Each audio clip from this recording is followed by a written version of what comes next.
meal a day diet, or how I recommend it to everybody else. Oh, there we go. Oh, good, great. Jeff is here too from Texas. Fantastic, Jeff. Thanks for showing up. Jeff's also in my, I also have, if you guys don't know, I also have a private Facebook group called Time Restricted Feeding, or maybe Time Restricted Eating. I may have changed the name. It's free to join, but I post there every single day. So if you're interested, if you're on Facebook, definitely check it out. Also, if anyone's out there, if you can give me a thumbs up just to make sure that the sound and the video quality is good, because sometimes we always have issues. Once again, I'm using Restream. So actually, this is being sent out to Twitter. It's being sent out to LinkedIn, Facebook, YouTube. It's going to a bunch of different places. So sometimes the comments don't come in quite as quick. So it may take me a minute or two to see a comment when you leave a comment. But I'm also following this on my phone in case we don't get all the comments. But generally, I can pull the comments in. I'll show you what I mean. This is Jeff's comment. We just pulled it right in. And obviously, if you have any questions about anything I'm talking about, ask your questions, let me know. And plus two, if you're enjoying this live stream, give me a thumbs up. That means YouTube is going to put it out there to more people. Share it with anyone you think you might find it helpful. Also, Roger gave me a thumbs up, so I'm assuming that the sound and the picture quality is coming good. Okay, so let's get right into it. Okay, so what is the 1 meal a day diet? It's pretty much just how it sounds. OMAD, 1 meal a day. All it means is that you're eating 1 meal a day.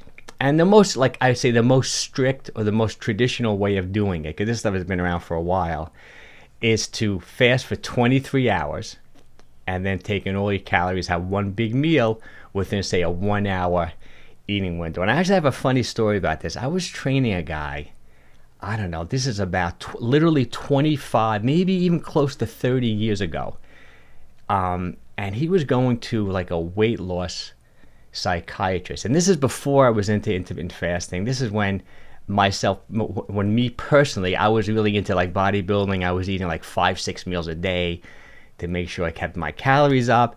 And he went to the weight loss psychiatrist, and she told him that how you're going to lose weight, this is what I want you to do.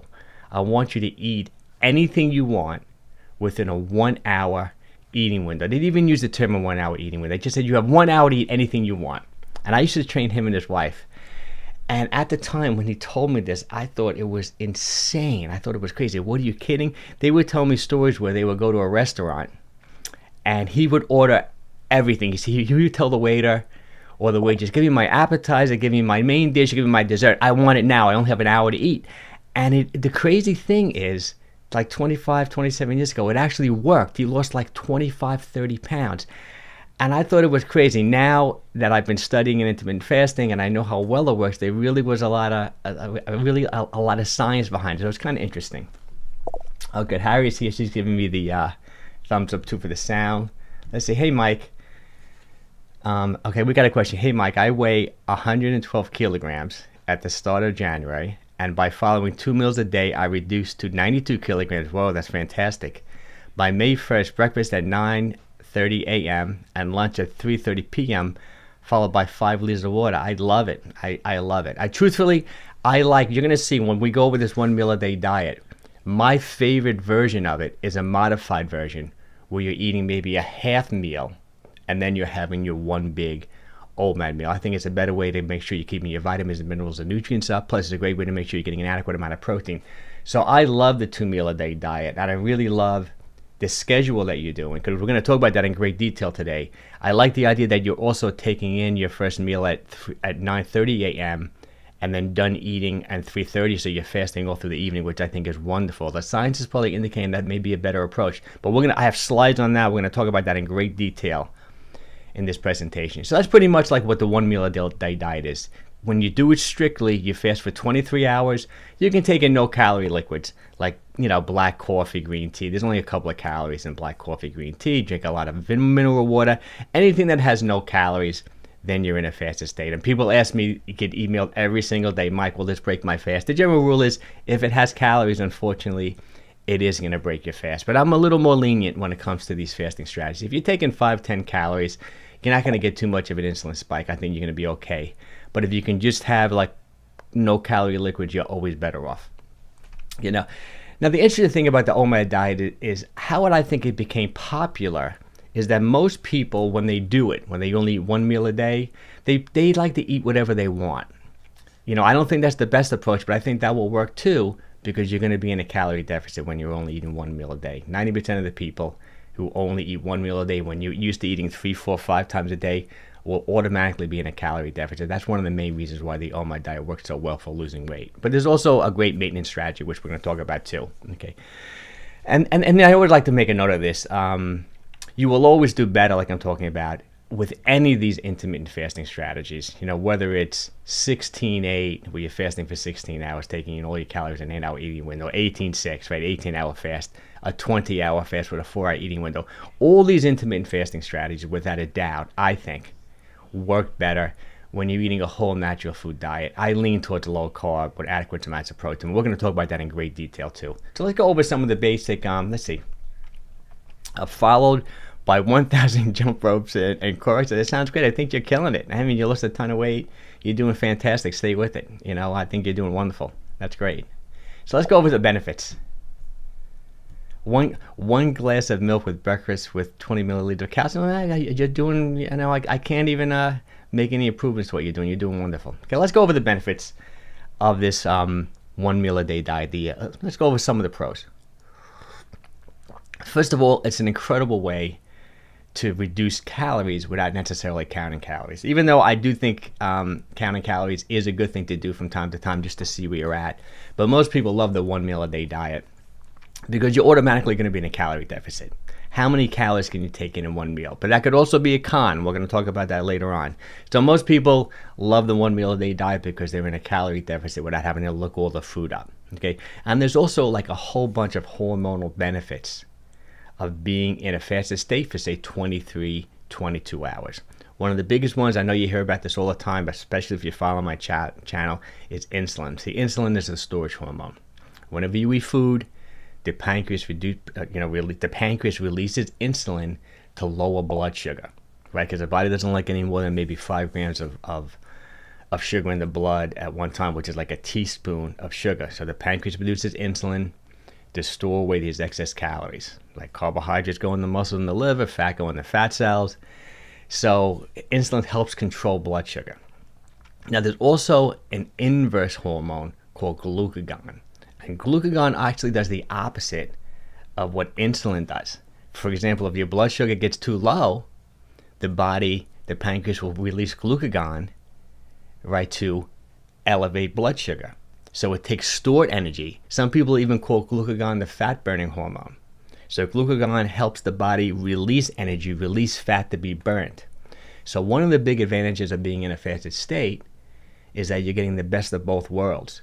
You're getting very low insulin levels because there's no food in your system, right? There's nothing to store away. And the inverse hormone, glucagon, is elevated, which creates an environment in your body where fat's being released, carbohydrates too, but fat's being released to be burned up. So it's an optimal fat-burning state when you're in a fasted state. And who talks about the insulin-glucagon relationship a lot is Ben Bikman. I love his book, Why We Get Sick. It was a wonderful book, came out last year. He's a professor. He's an expert on insulin and metabolism. You know, he feels that so much disease and sickness is related to having elevated insulin levels, you know, insulin resistance. And that's another thing, obviously, what happens. If you're overweight and you've been overweight, chronically overweight for 10, 20 years, you're most likely going to be insulin resistant, meaning that the pancreas is producing insulin, but the cells are no longer responding to it. So you have elevated blood sugar levels, which leads to diabetes and metabolic syndrome and high blood pressure and cholesterol. All the bad stuff starts happening when you've been overweight for extended periods of time and you become somewhat insulin resistant. Okay, so that's the big issue. And that's another tremendous benefit of being in a fasted state, is that you're actually increasing your insulin sensitivity. So then when you do eat, insulin can get the job done properly. It can properly store away those excess calories. So it's like the opposite of being insulin resistant. A lot of people feel you can reverse insulin resistance through fasting, through eating like low carb type diet. And I'm a big believer in that too. I'm a big follower of Dr. Jason Fung, you know, The Obesity Code, one of my favorite books on fasting. He goes into this in great detail. And then another cool thing about being in a fasted state for say 23 hours or even 22 hours is that it could put you into a mild state of ketosis. And ketosis is a state where the liver, okay, let me break this down a little bit better. Okay, how you get into ketosis is generally eating a relatively low-carb diet or you're fasting. So like I explained with that carbohydrates and insulin, see, your muscles can hold about, depending upon how big you are, say 1,200 to maybe 2,000 calories of stored carbohydrates in your muscle and a few hundred calories in your liver. So if you're eating a low carbohydrate diet, or if you've been fasting for 23 hours and you've been moving around and you depleted those stored carbohydrates that store glycogen, what happens is that the liver starts taking body fat and converts that body fat into ketone bodies like beta hydroxybutyrate, and then you start burning ketones, and then you're in a state of ketosis, say a mild state of ketosis. So a lot of people, like someone like myself, because I eat a relatively low carbohydrate diet, if I do a 23-hour fast, those last few hours of that fast, I'm in a state of ketosis. And a lot of people feel, and I'm one of them, that being in a state of ketosis is a good thing. Like, it's good for your brain. The brain loves burning ketones. There's a lot of health benefits, in my opinion, to being in a state of ketosis. I don't necessarily do a ketogenic diet. I go into ketosis from time to time, mostly from doing like a 24-hour fast or a 23-hour fast. But every now and then, I may want to eat extremely low carb for a week or two, because I think there's a lot of benefits to it. But the thing is, though, if you're doing the diet where you're doing the 1 meal a day diet and you're eating anything you want, you're eating a high carb diet and you just like, pounding the carbs and eating a lot of foods, you may not get into a state of ketosis from a 22 or 23-hour fast. It really depends on where you're coming from. But we're going to talk about that more too as we go on. Another big benefit of being, let's see, we got one more question. Oh, thanks, Mike. I've been following you for the past 6 months. This is from December 2021. Wow, fantastic. That's great. I love the Mustang too. Cool car. Okay, so another big thing is autophagy. You may have heard of this, autophagy. Autophagy is like the body's way of like cleaning out and recycling damaged cells. And a lot of experts feel that the longer you're in a fast, the more autophagy is upregulated. That means it's increasing. Hard to say exactly when it reaches a point of diminishing returns, but the general consensus is the longer you're in a fast. So for example, if you're fasting, say you're doing 16-8, you're probably getting a little bit of autophagy. But if you can go like 23 hours, you're probably most likely getting more. And a lot of people feel that's one of the biggest benefits of being in a fasted state. It's good for longevity. It's just repairing, look at it like it's repairing your body and recycling weakened damage like cells and organelles like mitochondria, things like that. A lot of people fast just for autophagy. I recently did a 3-day fast. I'm sure my autophagy was like through the roof for 3 days. I did a live stream of that if you want to check it out. Kind of interesting. I don't know if I'll ever do it again though. I didn't like the last day. I liked the first 2 days. I wasn't crazy about the 3rd day of the 3-day fast. Okay, now another big benefit is that it's just so easy to follow. Like, I have so many clients, people come to me and, they've been struggling with their weight. They've tried all these different diets. If you just tell someone, okay, only 1 meal a day, say 3 times a week, you're going to put them most likely into a great calorie deficit. And there's nothing to think about. Eat what you want, right? Only 1 meal. Give yourself a 1-hour eating window 3 days a week. They're going to be in a calorie deficit of a few thousand calories for the week. So it's so easy to follow, even though I still would like you to do it with healthy food. Okay. Now, it also can be done intermittently. That's what a lot of people are confused, like intermittent fasting. The real meaning of that is that you do these fasting strategies intermittently, like not every day. But if you do it every single day, I would call that time-restricted eating. So you're restricting your eating window every single day. So that's kind of like the big difference. And I think OMAD can work well both ways.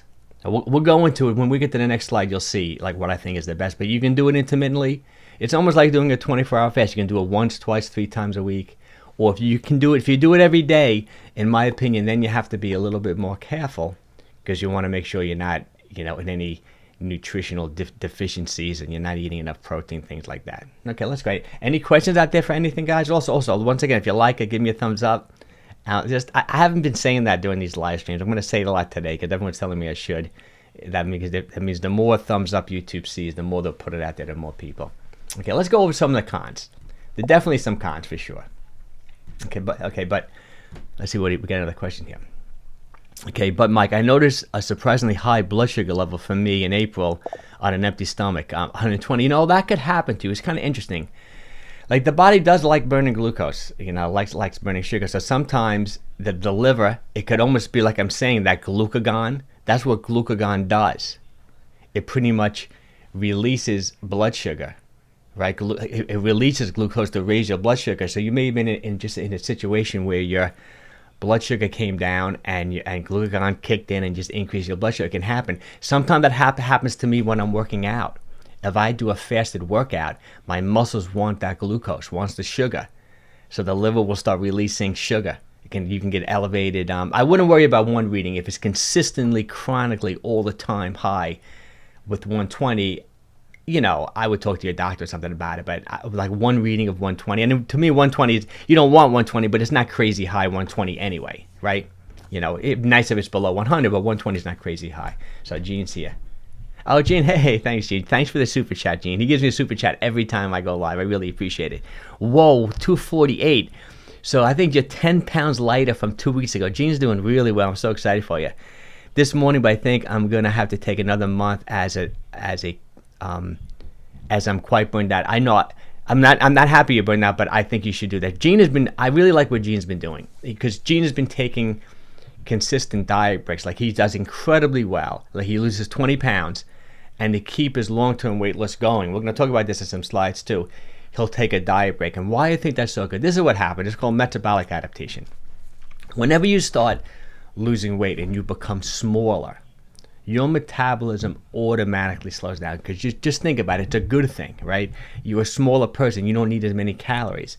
But if you stay in like a calorie deficit, like say you're doing the OMAD diet, eating one meal a day, you're in like a 1,000 calorie a day calorie deficit, and you're doing this for weeks and weeks and weeks, you're going to lose weight initially, no question about it, because you're in a calorie deficit. But eventually, you can actually overdo that metabolic adaptation, and you can slow down your metabolism. So what research is showing, and I'm a big believer of it, some people use the term like reverse dieting. I like the term diet break. Every few weeks, or say every 6 weeks, every 8 weeks, or every month or so, if once you lose some weight, I think it's a good idea to go back up to maintenance calories. Right? You may gain a couple pounds or something. You want to take a diet break. You want to eat more food, because when you eat food, your metabolism increases, and there's the thermic effect of it. That's just how it works. So I either like cycling calories. That's what's so great about doing an OMAD diet intermittently.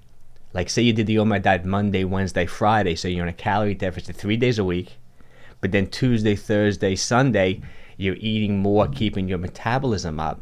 At the end of the month, you're in a nice calorie deficit, but you're going to minimize that metabolic adaptation. Plus, you also don't want to, like I'm saying, you don't want to be low in potassium, you don't want to be low in magnesium, you don't want to be low on protein. So taking these diet breaks is also a great way just to ensure that you're eating good, healthy food, right? You're getting enough nutrition, you know, within your diet. You're getting an adequate amount of protein. I'm going to talk about the protein leverage hypothesis later on, because I always talk about that. Wow, you know, we'll talk about that later. Okay, so and that's Gene's comment is really good, because it kind of fits this slide. But let's see what we got here.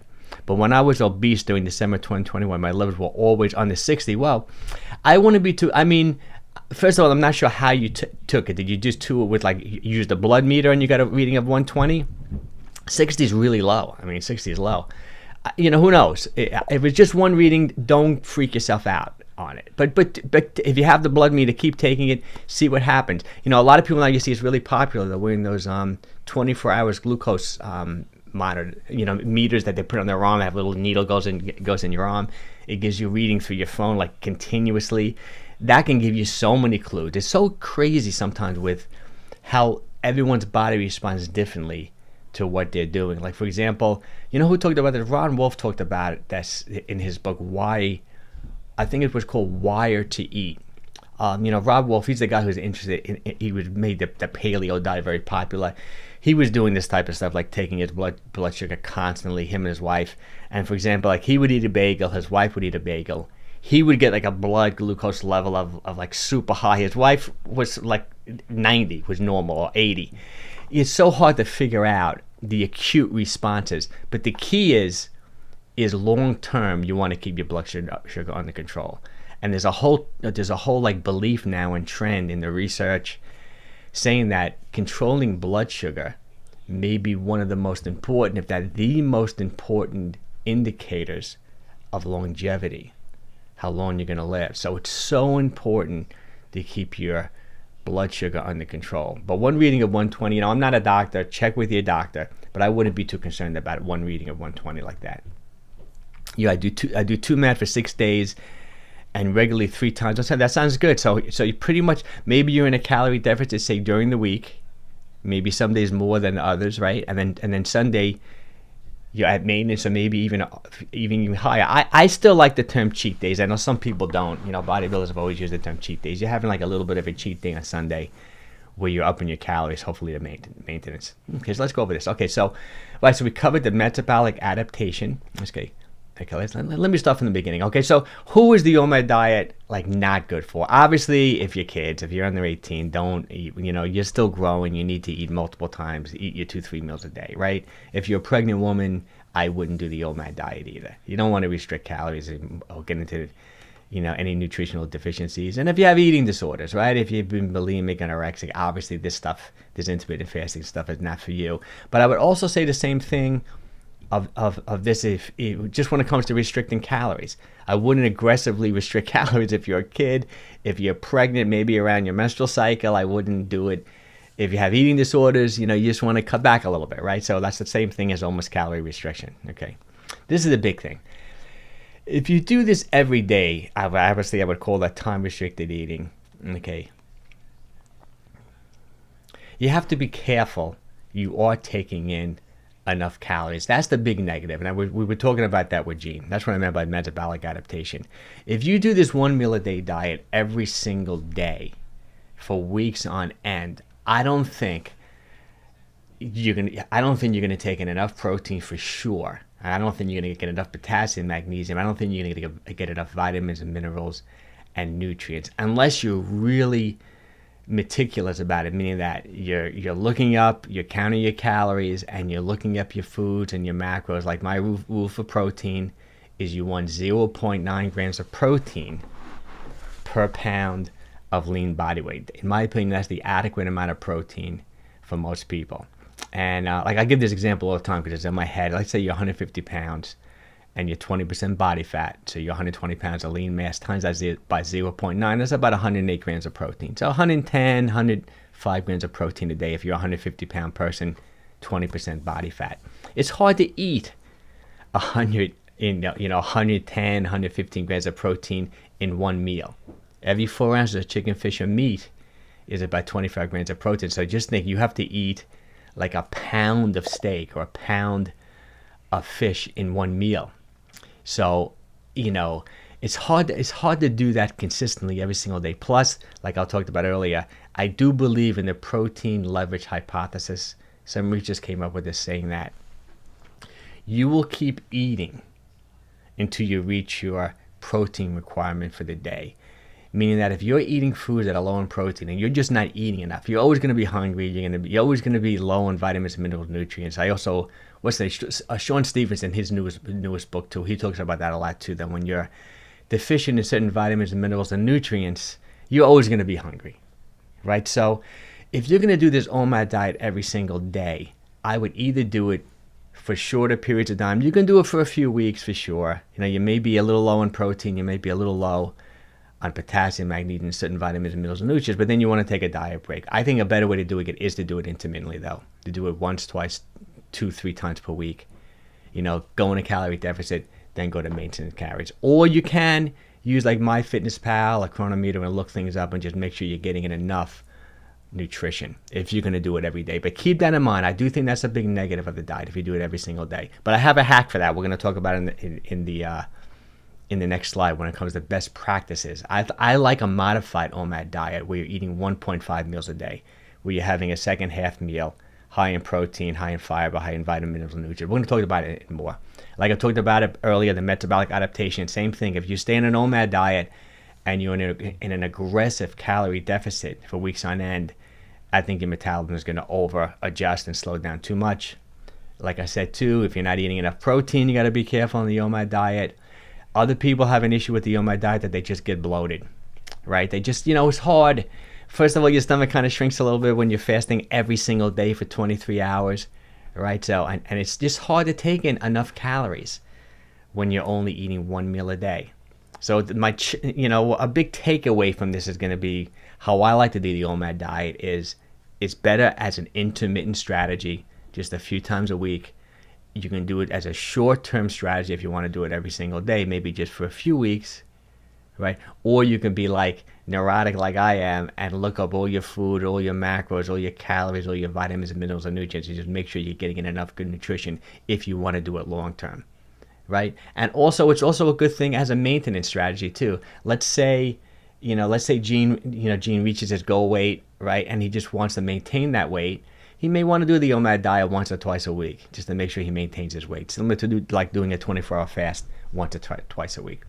And what I think also was another negative of the OMAD diet is if you didn't change your diet, but you've had success. Let's say you've had success with the OMAD diet, but you always ate all your favorite foods, all your trigger foods. I think you're going to have a hard time long term because you never really cleaned up your diet. I do think long term for most people, to be healthy, to be an optimal weight, at some point in your life you do have to clean up your diet. And I'm a big believer in that whole food, natural diet with adequate amounts of protein. And I lean towards low carb. You don't have to go low carb, but I think it's a better way or an easy way to eliminate empty calories.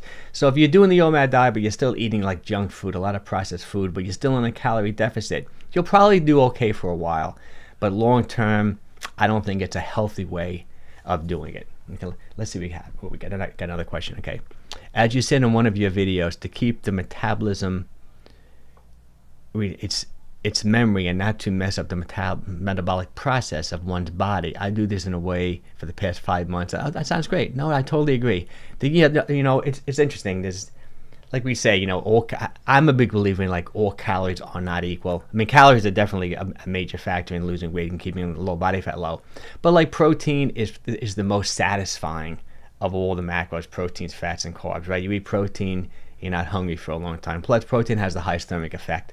For every 100 calories of protein you eat, you're going to burn up 20, 30 calories just digesting and processing those calories. So like calories in don't necessarily mean calories out. And then, and I think most people would say that if you're eating a whole natural food diet, say you're eating 2,500 calories a day, or you're eating 2,500 calories of all processed food, cookies, cakes, and junk like that, you're going to be leaner and healthier.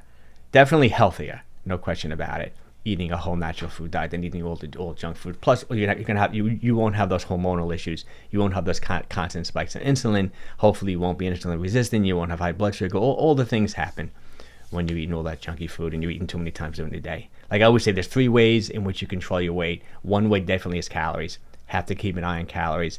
The second way, food quality. Like the quality of food you eat is really important. And then the third way is this, food timing. The time of days in which you eat can be just as important as the type of food you're eating. Like you do want to be in a fasted state, I think, regularly. And it could be just sleeping at night, just could be a 12-hour fast. I think that's really effective. There's a lot of research even saying 12 to 14-hour fasts are really effective for improving your health. Okay, so let's go over this. Oh, hey, Brian. Hey, Brian. See, I appreciate you showing up again, Brian. I really love it. Okay. Hey, Mike, OMAD is working great for me even while not eating great foods on set. Yeah, no, Brian works really hard, and he's like a Hollywood guy. He's doing so great.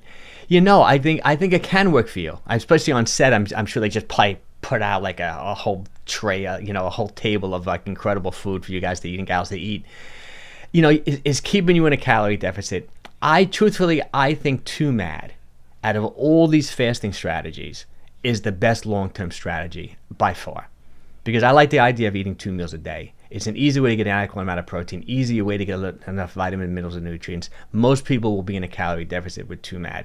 But you're going to see even here, this OMAD, my favorite way of doing it is to add that half a meal. I think OMAD is great. I'd love you to clean up the diet a little bit, Brian, at one point, for sure. We'll talk about it anytime you want. But I think OMAD is great, even if you're not eating great. But you're probably getting, like these Hollywood sets, I'm sure they're putting out good food. You just might be eating the good food, but eating a little bit of maybe not so of the great stuff, like we're having a cookie or two, in addition. to all the good food you're probably getting as well. You know, you see, some people don't even do that. Some people are just so malnourished, you know, nutrient malnourished, you know, where they're eating too many calories and they're getting nothing, you know. Let's see what genes say. Okay, many health experts, Dr. 𝘾𝙊𝘼𝘾𝙃 says that we shouldn't skip breakfast even if, yeah, no, it's interesting. I did a couple of videos, because I said one of my clients, Gene, just did Proline. You know, Proline is Dr. 𝘾𝙊𝘾𝙃𝙗𝑆, you know, mimicking the fasting mimicking diet where for 5 days you order all this food that he sends you. It's all healthy food. It's very low in protein because he wants you to not stimulate growth mTOR. He wants you to like stimulate a fasting state. And my client lost 7 pounds. You know, he did really great. He really loved it. It's interesting. This is why Dr. 𝘾𝙊𝘾𝙾𝙗𝑆 doesn't want you to skip breakfast. And it has to do with my next slide when it comes up. It has to do kind of with your circadian rhythm. Because he's also, and also a book I love too, Dr. Sander Panda, I might be pronouncing his name wrong. Dr. Panda is his last name. He wrote the book, The Circadian Code. We're going to talk about that in the next slide. Dr. 𝘾𝙊𝘾𝙾𝙗𝑆 feels that, he thinks that it's not good to skip breakfast because of your circadian rhythm, like your internal clock. There's certain like enzymes and genes and reactions that happen within the body when you eat. And he feels like it is good to eat earlier in the day. We're going to talk about that in the next slide too.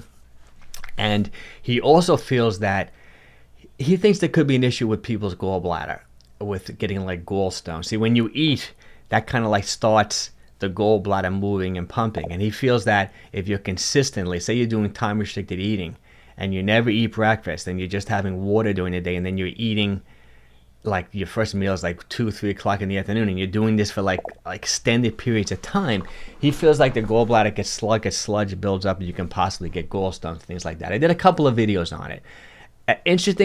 There was a lot of interesting comments underneath those videos, and how I did the video is I didn't present it like I'm a doctor and I'm necessarily an expert on the gallbladder, because obviously I'm not. But I did do a lot of research. I looked at a lot of studies, and I kind of like quoted what other doctors said. I know Dr. Jason Fung doesn't think there's an issue with it whatsoever. I've even heard him answer that question in like comment on, I think, in some of his groups. Also, when you drink coffee in the morning, like I drink black coffee in the morning, the caffeine is metabolized in the liver. It kind of like jumpstarts the liver a little bit. And just my belief when it came to the gallbladder is more people have more of a problem when they go from like from a high fat diet like to a no fat diet. Remember there was, I think when OptiFast was really popular, I think in the 90s, when people were going from eating a traditional American diet, which is high in fat, high in processed food, then they were just drinking those shakes. That's when like low fat was really popular. Like 𝘾𝙊𝘾𝘾𝙃 wrote those books, the Fit or Fat books, and I think Dr. Ornish was really popular. He's still a good guy, Dr. Ornish too. He does a lot of great research. And people were like losing their gallbladders, getting gallstones and things like that. So in my opinion, when it comes to the gallbladder, I'm not a doctor, check with your doctor. Going from a high-fat diet to a low-fat diet can cause an issue. I don't think there's too much of an issue with the fasting, especially if you're just drinking a little coffee in the morning or drinking some tea and you're kind of like starting the gallbladder a little bit. But obviously check with your doctor. We got a couple things here, Okay, my lunch consists of a bowl of 300 grams of lentils curry with green veggies or veggies, curry and rice. If you like that, it sounds good. I love curry. You know, curry's good for you. I'm not a big, see, to me, I don't want to throw you off because I think you're doing fantastic. To me, lentils is like a carby source of protein for me personally. I eat about 100, sometimes I eat more than 100 grams of carbs a day, but I'm a little more of a low carb guy. But I think that's I think it's great. I mean, you're doing wonderful. You're doing incredible. Let's see what Jeff's got. Okay. I was around 100 degrees yesterday. No, I took a walk. I'm going to walk after this because I was supposed to train my lower body yesterday, but it was New York, 90 degrees, blazing sun, and I love the sun and the heat, so I took a 2-hour walk yesterday, outside. So let's see. We got a storm, cool front early this morning, and when I woke up it was 63. I took a walk first thing. Oh, that sounds great, Jeff. I'm glad. Awesome. I'm going to do my walk after this. I'm just drinking I'm still fasted. Drinking my hibiscus tea, had my 2 cups of black coffee, so I jump-started my gallbladder, right? Which is kind of cool. Okay, Wednesdays and Sundays are my meat days. Okay, that's good for lunch. Either fish or goat meat. Oh, goat meat, pretty cool. Approximately 100 grams each. Alternate days. No, you're doing great then. I think you're doing great. So I am a believer in the animal protein, the complete proteins for sure. I mean, I think you can be super healthy as a vegetarian. My brother's a vegetarian. One of my other good friends is. but you do have to be conscious of getting those complete proteins. My general recommendation to most vegans or vegetarians is they take some type of complete protein powder, like a pea protein or a hemp seed protein, or maybe even a combination of both. We're going to talk about some protein powders at the end of the video too, because that's one of my hacks too of the OMAD diet. Like, for example, if you're eating one big meal a day, maybe adding a protein shake or something like that an hour or two before. I think that's a great hack, but we'll talk about that in more detail. Oh, he's in Asia. That's why you're doing the curry and lentils. That's great. Cool. I didn't think you were in Asia because you got that American, you got that Mustang. Maybe they're really popular in Asia, those Mustangs. Okay. The problem with not skipping breakfast and doing intermittent fasting at the same time is you're skipping. Yeah, no, I totally agree. We're going to talk about that. The social aspect of this whole thing is such a big factor. Like, for example, you'll see when I get to some of the other slides here, it probably makes sense to eat breakfast and a late lunch and skip dinner. But socially, I tried it. It doesn't work for me. I want to eat dinner with my wife and my kids at home. I want to eat with my kids. It doesn't work for me. Skipping dinner, but it probably makes more sense. That's what the research is leading, but we'll talk about that more. So did we cover everything in the blown? Okay, let's go to the next one, because it seems like that's what we're talking about a lot. That's what my diet looks like. Yeah, no, I agree. That sounds good. The curry, the lentils, the rice, sure, but then you're getting the goat meat and you're getting the animal protein as well too, which is great. Okay, let's talk about what is the best time to eat if you're only eating one meal a day. And this is a question I get all the time.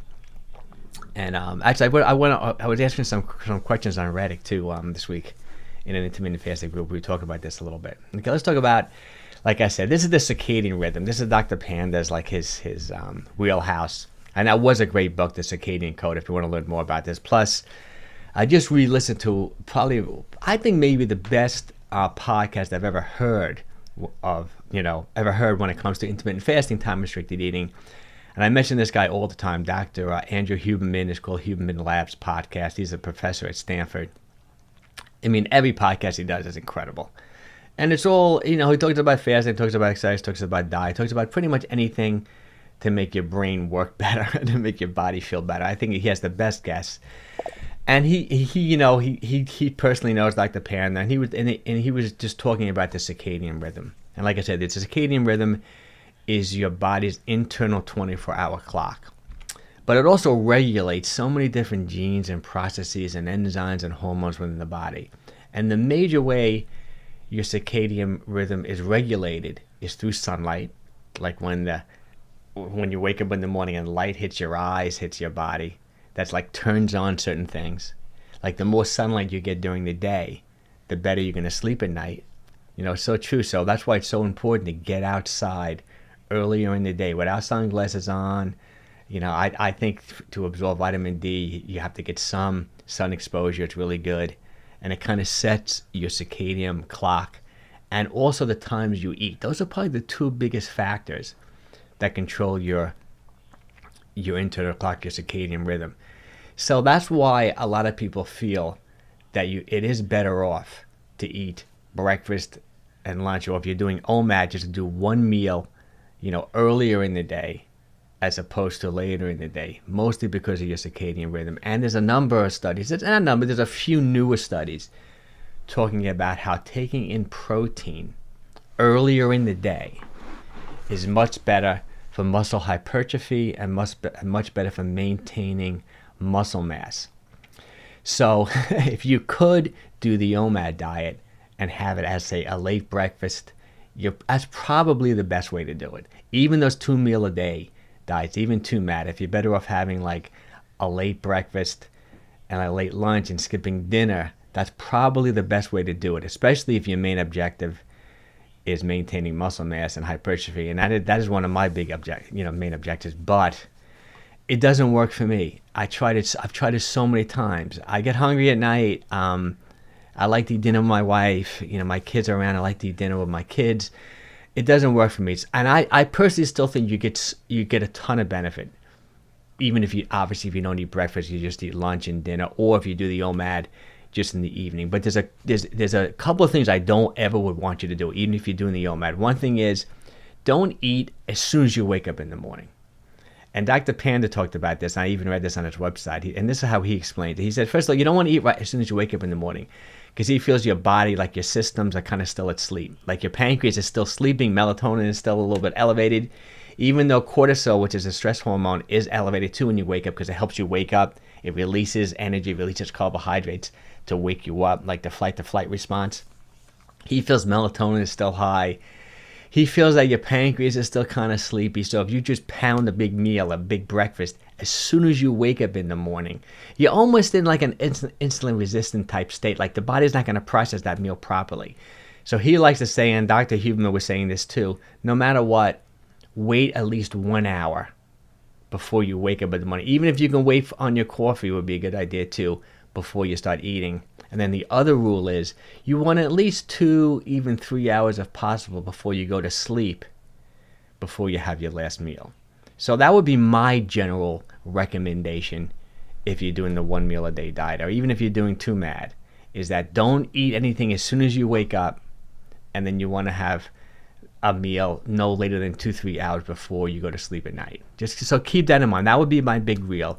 But if you could do it, if you could take in protein earlier in the day and have your first meal earlier in the day, like 10 o'clock, that would probably be the best way to do it. And even if you're doing OMAD, if you can do OMAD and just, have your first meal maybe 11 o'clock, and then maybe have your second meal like 5 in the evening, that would be probably the best way to do it. But I don't want to turn people off, because there's still tons of benefit in just doing like how I do it. Like I break my fast 1 o'clock, and then I'll have my last meal like 7 o'clock in the evening, and I'm doing great. I still think there's tons of benefit, but it probably will work better if you can take in some calories earlier in the day. And you'll see in this last live, I have some hacks for this too, like taking an essential amino acid supplement. We'll talk about that later on, where you're taking a little protein earlier in the day without necessarily taking in any calories, which is a nice hack if you're into muscle hypertrophy and maintaining muscle mass. Let's see what we got here. That's my die. Hey Mike, if you don't go through the live chats and see my thing about breakfast, if you scroll upwards, okay, let's see. I missed one of your comments you're saying. Oh, here we go. Okay, here are the eggs. I gotcha. Hey Mike, my breakfast major consists of 2 eggs, 1 glass of milk, 4 pieces of bread, 2 eggs, 1 glass of milk, and lentils. Oh, that sounds good. Cool. I like that one. I think that's great. Okay, let's go. Okay, let's go. So let's go over what I would consider to be the best practice, like the best way to do the 1 meal a day diet. And we'll talk about short term, then we'll talk about long term. Okay, a good short term strategy if you do it every day. And that's my biggest belief.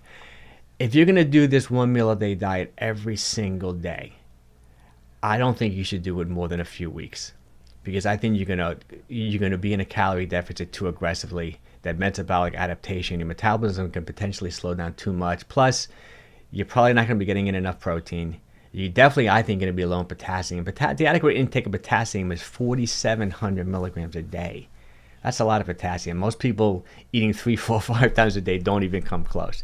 And I always give the example, like a banana is about 400 milligrams of potassium. You have to eat 12 bananas, right, to get an adequate intake of potassium. There's other things I like celery juice, which we're going to talk about later.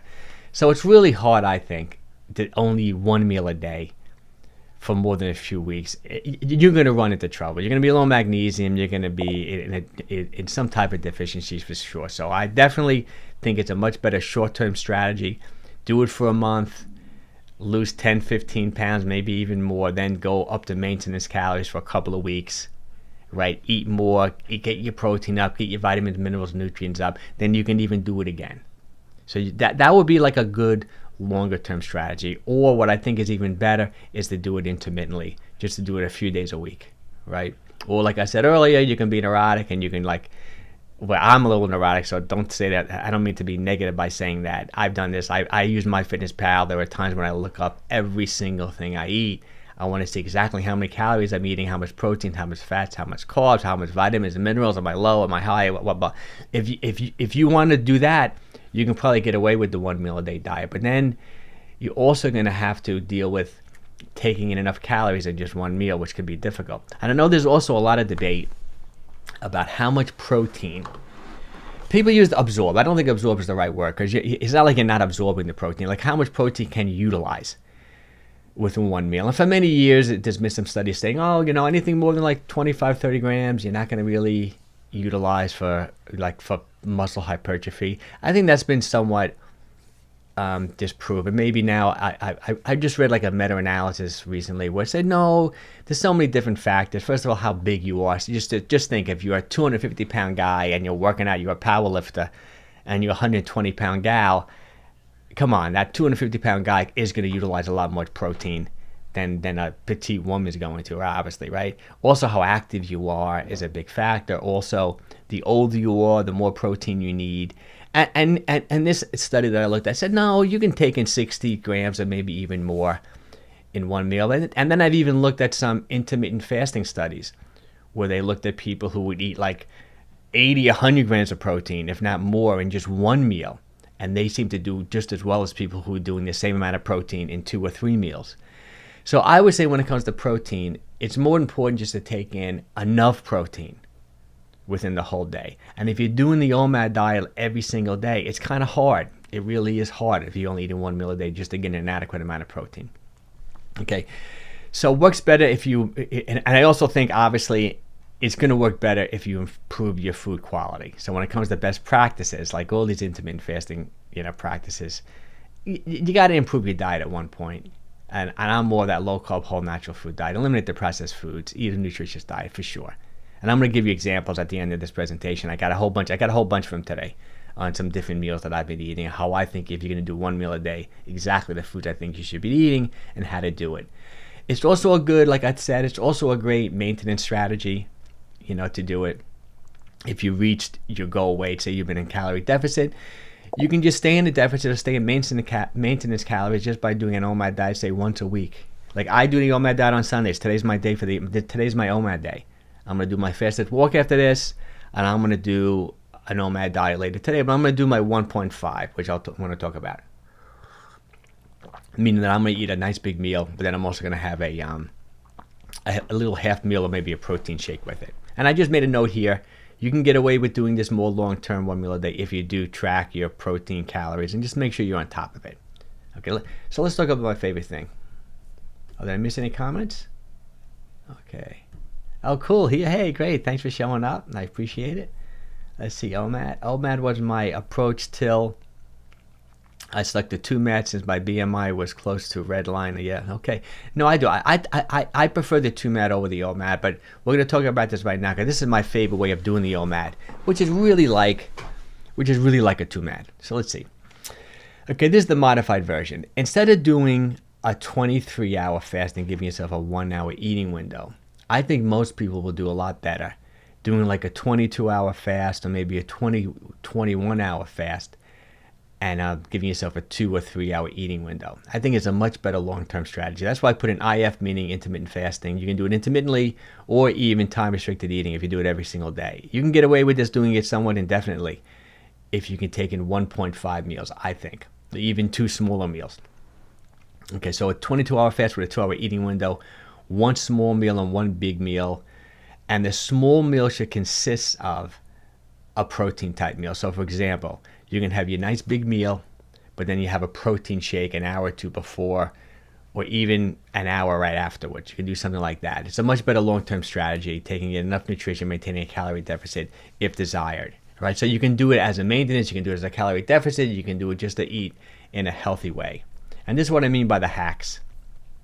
Okay, you can add a protein shake. This is what I mean by that extra 5. You can add an amino acid supplement. See, I like these essential amino acid supplements because you're pretty much getting all the 9 essential amino acids. If you're not sure what amino acids are, they're the building blocks of protein. It can be a little confusing because there are like hundreds and hundreds of amino acids, within the body. But the protein amino acids, there are the 20 protein amino acids. Some are essential, some are non-essential, meaning that some the body can make on their own, those essential amino acids. There are some conditional ones, it gets confusing, where like if you're sick, if you're under stress, you may have to consume them in your diet or else the body has a harder time making them. But there are non-essential ones that you have to get through your diet or else you're not going to be healthy. Let's see what Jean's got to say. Okay. I'm thinking about doing 2MAD, but the first meal is only 600 to 700 calories, but really high in protein, and having a regular family meal. Gene, that's exactly what I'm talking about here. Love it. That's pretty much what I do. You know, I do the 2MAD a lot. That's my main go-to, like, consistent fasting strategy. I'm an 18-6 with the 2MAD, and a lot of times how I like vary my calories is that one day I'll do what you're doing, just have a very light meal, like just 600 calories. I'll give you some examples of it, or maybe a protein shake, and then I have my one big meal later in the day. And I may even do the inverse. Sometimes my lunch could be my bigger meal, my post-workout meal, and then my dinner could be my lighter meal. But also, you know, if I'm looking to put on muscle and I want to be in a positive calorie balance, I may do 2MAD and then add a protein shake as my pre-workout drink. You know, that's kind of how I vary my calories. But these essential amino acid supplements I think are great, especially because they kind of can do a few things. First of all, they're extremely low in calories. Like, you can take like 7 grams of an essential amino acid supplement. It's only going to be, even though, you know, the rules are kind of confusing when it comes to supplements. They can put 0 calories on an essential amino acid supplement because it's not a whole food. They're listing the individual amino acids, so legally they don't have to say it has any calories, but it does have a few calories, like 7 grams of an essential amino acid supplement high in leucine, in the muscle building essential amino acid. It could have 10-15 calories, which can slightly break your fast, but I think it might be a good thing. I do this sometimes too. So sometimes if you're doing the OMAD diet, at like 10 o'clock in the morning, you may want to do a scoop of essential amino acids. It's kind of like getting 30 grams of protein with almost no calories. If you took in 30 grams of whey protein, it'll be like 120 calories. So that's a good way of doing it. Okay, I experienced in my when I follow OMAD as well as 2MAD, I lose fat in face, neck, chest, thighs, and stomach. Well, that's good. I know it's interesting. But people lose body fat at all different parts of the body. You know, no such thing as spot reducing, right? So it's kind of hard. Now, actually, there's a little bit of research now saying that there might be something to spot reduction, but it's still generally you can't spot reduce. 7:17 for me today. That's good. I like a 7:17. Cool. I think that's great. Right in the middle. 16:8 and 18:6. Oh, 𝘾𝙊𝙉𝙾𝙃. Hey, 𝘾𝙊𝙉𝙃. Thanks for showing up. I appreciate it. 𝘾𝙊𝙉𝙃 shows up all the time too. Say, Mike, my lunch is my complete then breakfast. Oh, it sounds good. Cool. So I think fooling around with an essential amino acid supplement is a nice little hack when you're doing only 1 meal a day, or even if you're doing a 2 meal a day. Okay. Also, I do think I'm a big believer in taking some supplements. I think a whole natural food diet, even you can even benefit with a multivitamin. And I like New Chapter. See, New Chapter I like so much because it's a whole food vitamin, meaning that all it is dehydrated fruits and vegetables. And it's a low potency vitamin. Even if you like went to your doctor and your doctor's not into vitamins and supplements, they say, oh, you know, you don't need them. All this is food, is dehydrated food. That's why I also like protein powder, because all protein powder is dehydrated, like, you know, dairy, right, or hemp seed or pea pat. You know, those are the supplements I like to take. So I also think you'll benefit from taking like a whole food multivitamin as opposed to a synthetic one. They're a little bit more expensive. I like New Chapter. I take them all the time. I take the one that's called like Men Over 55 because I'm over 55, which is great. And then another hack, another good thing to do is to drink a ton of mineral water. See, mineral water is high in magnesium. You know, it gives you a little bit of sodium, gives you some calcium. You know, like a 1 liter of Pellegrino, I talk about it all the time, is like 15 milligrams of magnesium. The adequate intake of magnesium is like 400 milligrams a day. So you're getting a decent amount. You drink a couple of liters of mineral water, you're getting 25% of your magnesium right there. See, my biggest concern, obviously, with this OMAD diet, if you do it consistently every day for extended periods of time, is number one, that metabolic adaptation. You can over-exaggerate to slow down your metabolism, right? Number two, you're not taking enough protein. It's hard to take in enough protein only eating 1 meal a day for extended periods of time. 3, you could be malnourished, right? You're not getting vitamins and minerals and nutrients unless you're really a stickler and you are putting in all your food and looking everything up and making sure you're covering all your bases. So in my opinion, it's a better intermittent short-term strategy. Or if you want to do that 1.5, like I'm talking about here, eating 1 big meal and then having like a protein shake. And even putting some other good stuff in the protein shake, like throwing, you know, maybe some strawberries or blueberries in the protein shake along with the protein, maybe doing an essential amino acid supplement. drinking a whole bunch of mineral water, you can kind of cover your bases a little bit. But let's go with some of the meals. We got some other question. Hey, Infinity G, he's always, that's great. Just getting on here, how many total calories in one meal? You know, that's interesting. I mean, that's a big question. I guess it depends on what you're looking to do. So if you want to be in a calorie deficit, I do like that rule. I talk about it all the time, 10, 11 times your body weight. This formula gets thrown off if you're like really overweight. If you're 300 pounds, or if you're like kind of really, if you're a gal and you're really thin and you want to get even thinner, if you're only 105 pounds and you want to reach 100 pounds. But I think a general rule, like I like calorie deficit 10, 11 times your body weight. So let's say you're, if you're 200 pounds, let's say you're 150 pounds, you know, 1,800 calories. I think that's a nice calorie deficit to be in. But I think you can use the OMAD diet any way you want to. Like maintenance calories, like a general rule, I would say is 10, 11 times your body weight. Add 500, 750 calories, so you're 150 pounds. You're talking 2,200, 2,300 calories. You know, it's hard to say when it comes to like maintenance calories, because it depends on how active you are. You know, if you're a triathlete and you're running, like my son, he's running 70, 80 miles a week at school. He's on a track team. His maintenance calories are so much higher than mine, because the kids are running 70, 80 miles a week. I mean, I can imagine how many calories he's burning. But the cool thing about all these intermittent fasting strategies is, like I said, calories definitely count. It depends on what your goals are. I mean, you could a lot of people do the OMAD diet and not lose weight. You know, I read all, like, how I learned, besides looking at the studies and working with like tons of people over the years, I like reading the comments under other people's YouTube videos. I like going to Reddit and reading the comments, or these Facebook groups. And you know, I read a comment all the time. I'm doing the OMAD diet. I'm gaining weight, and then they say, well, you know, you're eating 3,000 calories in one meal. Some people can do it. So calories is a big factor. Infinity G, you gotta kind of experiment a little bit. And there's also, you can go online and you know, enter your weight, your age, your activity level, and you can do it that way to get a better idea of what is an ideal amount of maintenance calories and calorie deficit. But I like to keep it simple. 10, 11 times your body weight, great deficit. Add 5 to 750 calories on top of that. That's maintenance. If you want to gain weight, go even more, right? And then obviously you have to see how it reacts. And like I said, again, it depends on the type of calories, right? If you're eating higher protein, higher thermic effect, you're going to burn up a lot of those calories just digesting and processing the protein. So the type of calories are a big factor too. Well, let's see what Jeff's got.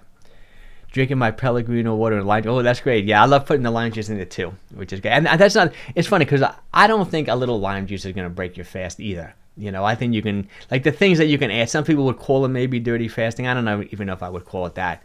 But even in your fasting window, putting a little lime juice in there, putting a little apple cider vinegar, you know, in there, I think it's totally okay. Maybe even a good thing to do in your fasting window, right? I think it's great. So let's go. This is kind of a cool slide. Let's go over. I got a whole bunch of different examples of like what I would consider to be a really good one meal a day diet. You know what's kind of interesting too? And these are the exact meals that I'm eating. So I just picked a whole bunch of meals that I'm eating. Also, if you follow me on Instagram, this is what I put on Instagram a lot. I don't have that many followers on Instagram. I think I got over 1,000, maybe 11, 1,200. And what I like to use Instagram for is I like to post the exact meals that I'm eating, you know, just to see, give people an idea of how I'm eating. I've been doing some reels on there too, talking about what I eat in a day. That's another thing I want to ask you guys. I've been doing less produced videos on the YouTube channel, meaning that instead of doing it in the room and now with the great lighting, I've been just using my phone, and I've been doing a lot of like what I eat in a day, what I'm doing in a day. And I did a survey and everyone liked it. I got like 35, 40 votes saying they all liked it. But let me know what you think in the comments if you like that style of video, those less produced of it, showing you exactly what I'm eating and what I'm doing every day. I'm still going to do these as well too. And also, I'm supposed to mention this, if you're enjoying this, give me a thumbs up. Share it with anyone you think who might find this OMAD live stream helpful. Let's see what Infinity J. Oh, okay. I'm naturally slim and looking to maintain body weight with 2 meals a day. That sounds good. I think that's great. So I would go with, you know, take your body weight, times it by 10 or 11, add anywhere between 5 to 700, 750 calories to that, and see if that keeps you at the maintenance. It's easy with 2 meals a day because, you know, you really can keep an eye on 2 meals a day. Plus, MyFitnessPal, I love it. It's free. Once you enter all your foods, it'll take you a couple of weeks. You can look at a meal, one of your 2MAD meals, enter it all, hit a bunch of buttons. Within 2 minutes, you know exactly how many calories, you know exactly where you're at. If you're doing that and you're losing, you know you have to up your calories a little bit. If you're doing that and you're gaining, you know you have to reduce. At one time in your life, you have to count calories and macros and look everything up. Because I've been doing it on and off my whole life for 30 years. I can look at a meal and kind of estimate kind of how many calories it is. So let's see, we got liquids, Brian. Okay. I like seeing the videos about what you're eating. Gives me ideas. Oh, thanks, Brian. I'm great. Actually, from our conversation we had on the phone last week, a couple of weeks ago, I kind of took your lead. Because Brian wanted me to come up with like 15 exact meals and kind of like structure it for people. And that was my thought process for doing these like exactly what I'm eating type videos. I even filmed a couple yesterday too that I'm going to release next week. Let's see. Liquids for me. Okay, liquids for me, water, milk, a cup of green tea before bed. That sounds great.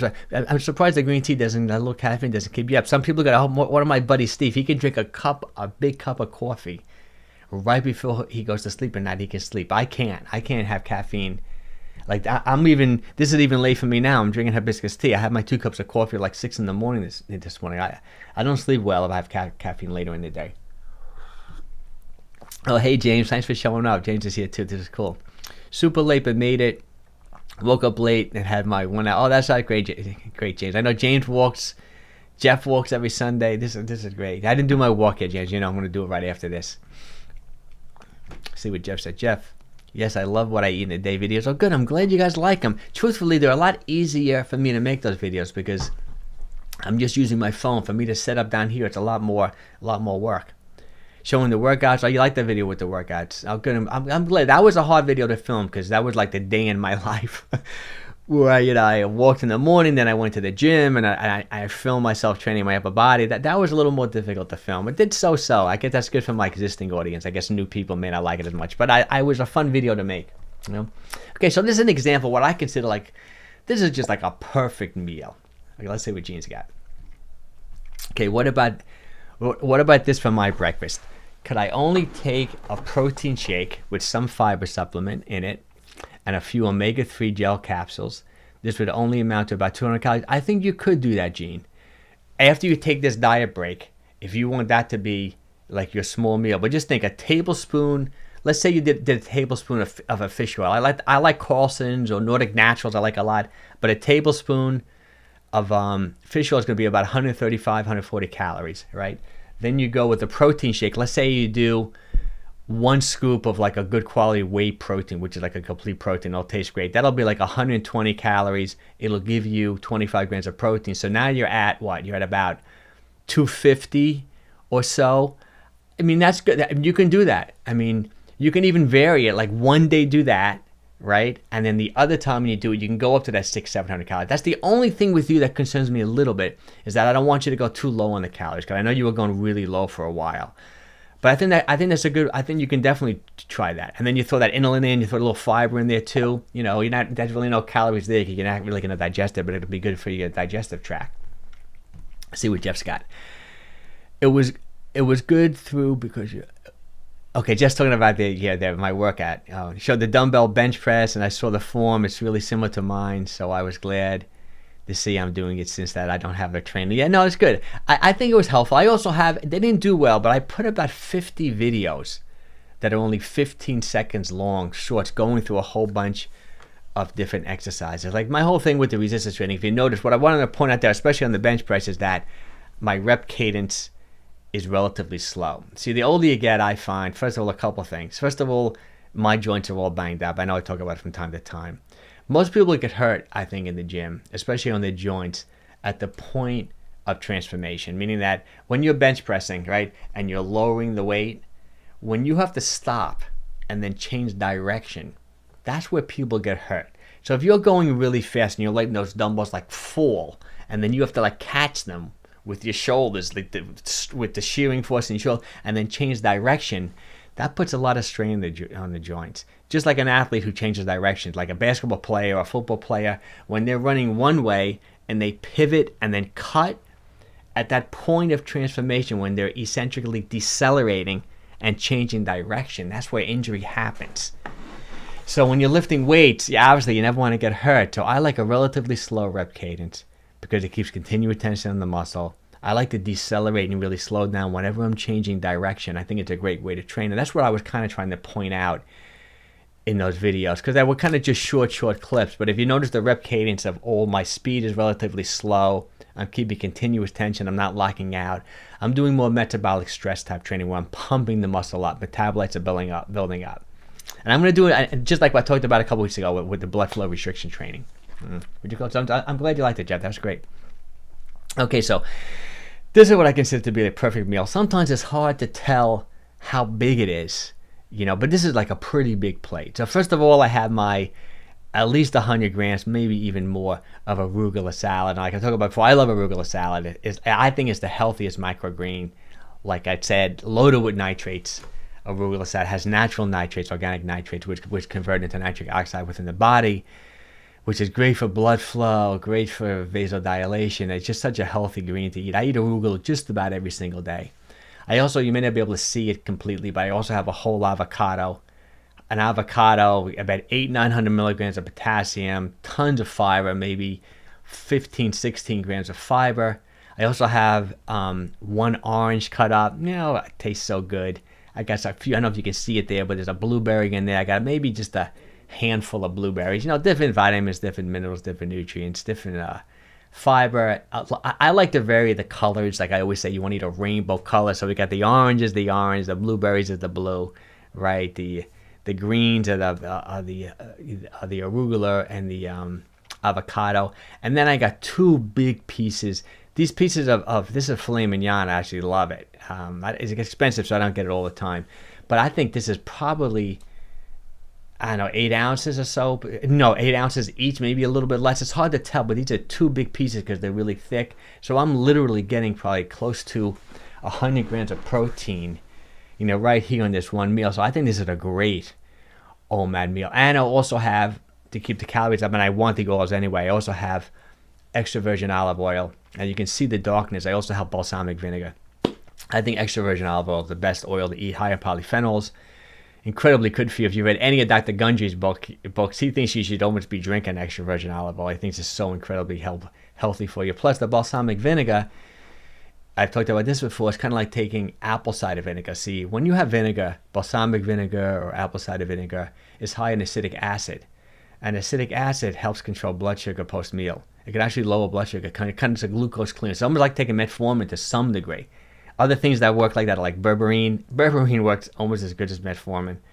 And you know, I'm not a doctor. Check with your doctor. Don't stop taking metformin if you're taking it. But if you want to like help control blood sugar, if you're going to do a cheat meal, I may take a couple of tablets of berberine right before. Cinnamon is also another good thing for help controlling blood sugar. So, because that's another negative with these big meals. When you're having like one big meal, you are going to get a monster spike in insulin, even if you're eating healthy. And doing little hacks like that, I think, are good. See, that's why I like putting the balsamic vinegar here. So maybe I'm getting half a tablespoon of balsamic vinegar. I may even take some berberine if it's a tremendous meal. I may take a little apple cider vinegar, a tablespoon of apple cider vinegar before I'm doing one big meal. Those are a little bit of the negatives of the OMAD diet. And then there are people that also believe, like I kind of talked about it earlier, is that taking in like 100 grams of protein, you are better off taking in two smaller servings. Maybe that is true, but I think it's more important just to get the protein in if you're doing the OMAD. Let's see what James said. James, what do you think if later in the day you get a sweet tooth, you eat a Quest bar? No, I think I like the Quest bars a lot. I mean, I think the Quest bars are one of the best bars. My wife eats one every day. A Quest bar is an interesting bar. First of all, it's a whey protein. It's a combination of an isolate where they strip everything out. But if you look at the back of it, it also says milk protein. So you are getting some casein. You are getting a little lactose. I'm lactose intolerant, but I have no issue with the Quest bar. So you're getting, say, a whey protein isolate is more of a quicker absorbing protein, whereas the whey protein, the protein is going to be a little slower. So you're getting a fast digesting and a slow digesting protein. The cool thing about the Quest bar is that they're really high in fiber. They're about 14-15 grams of fiber. So even though you're taking in 25 grams of protein and maybe 25 grams of carbs, you minus the fiber, and then they also minus the sugar alcohols, like the artificial sweeteners. So the net carbs on a Quest bar is like 4 or 5 grams, and they taste great. I think the Quest bar is great. And I think it's a good thing to do. I think it's a great hack.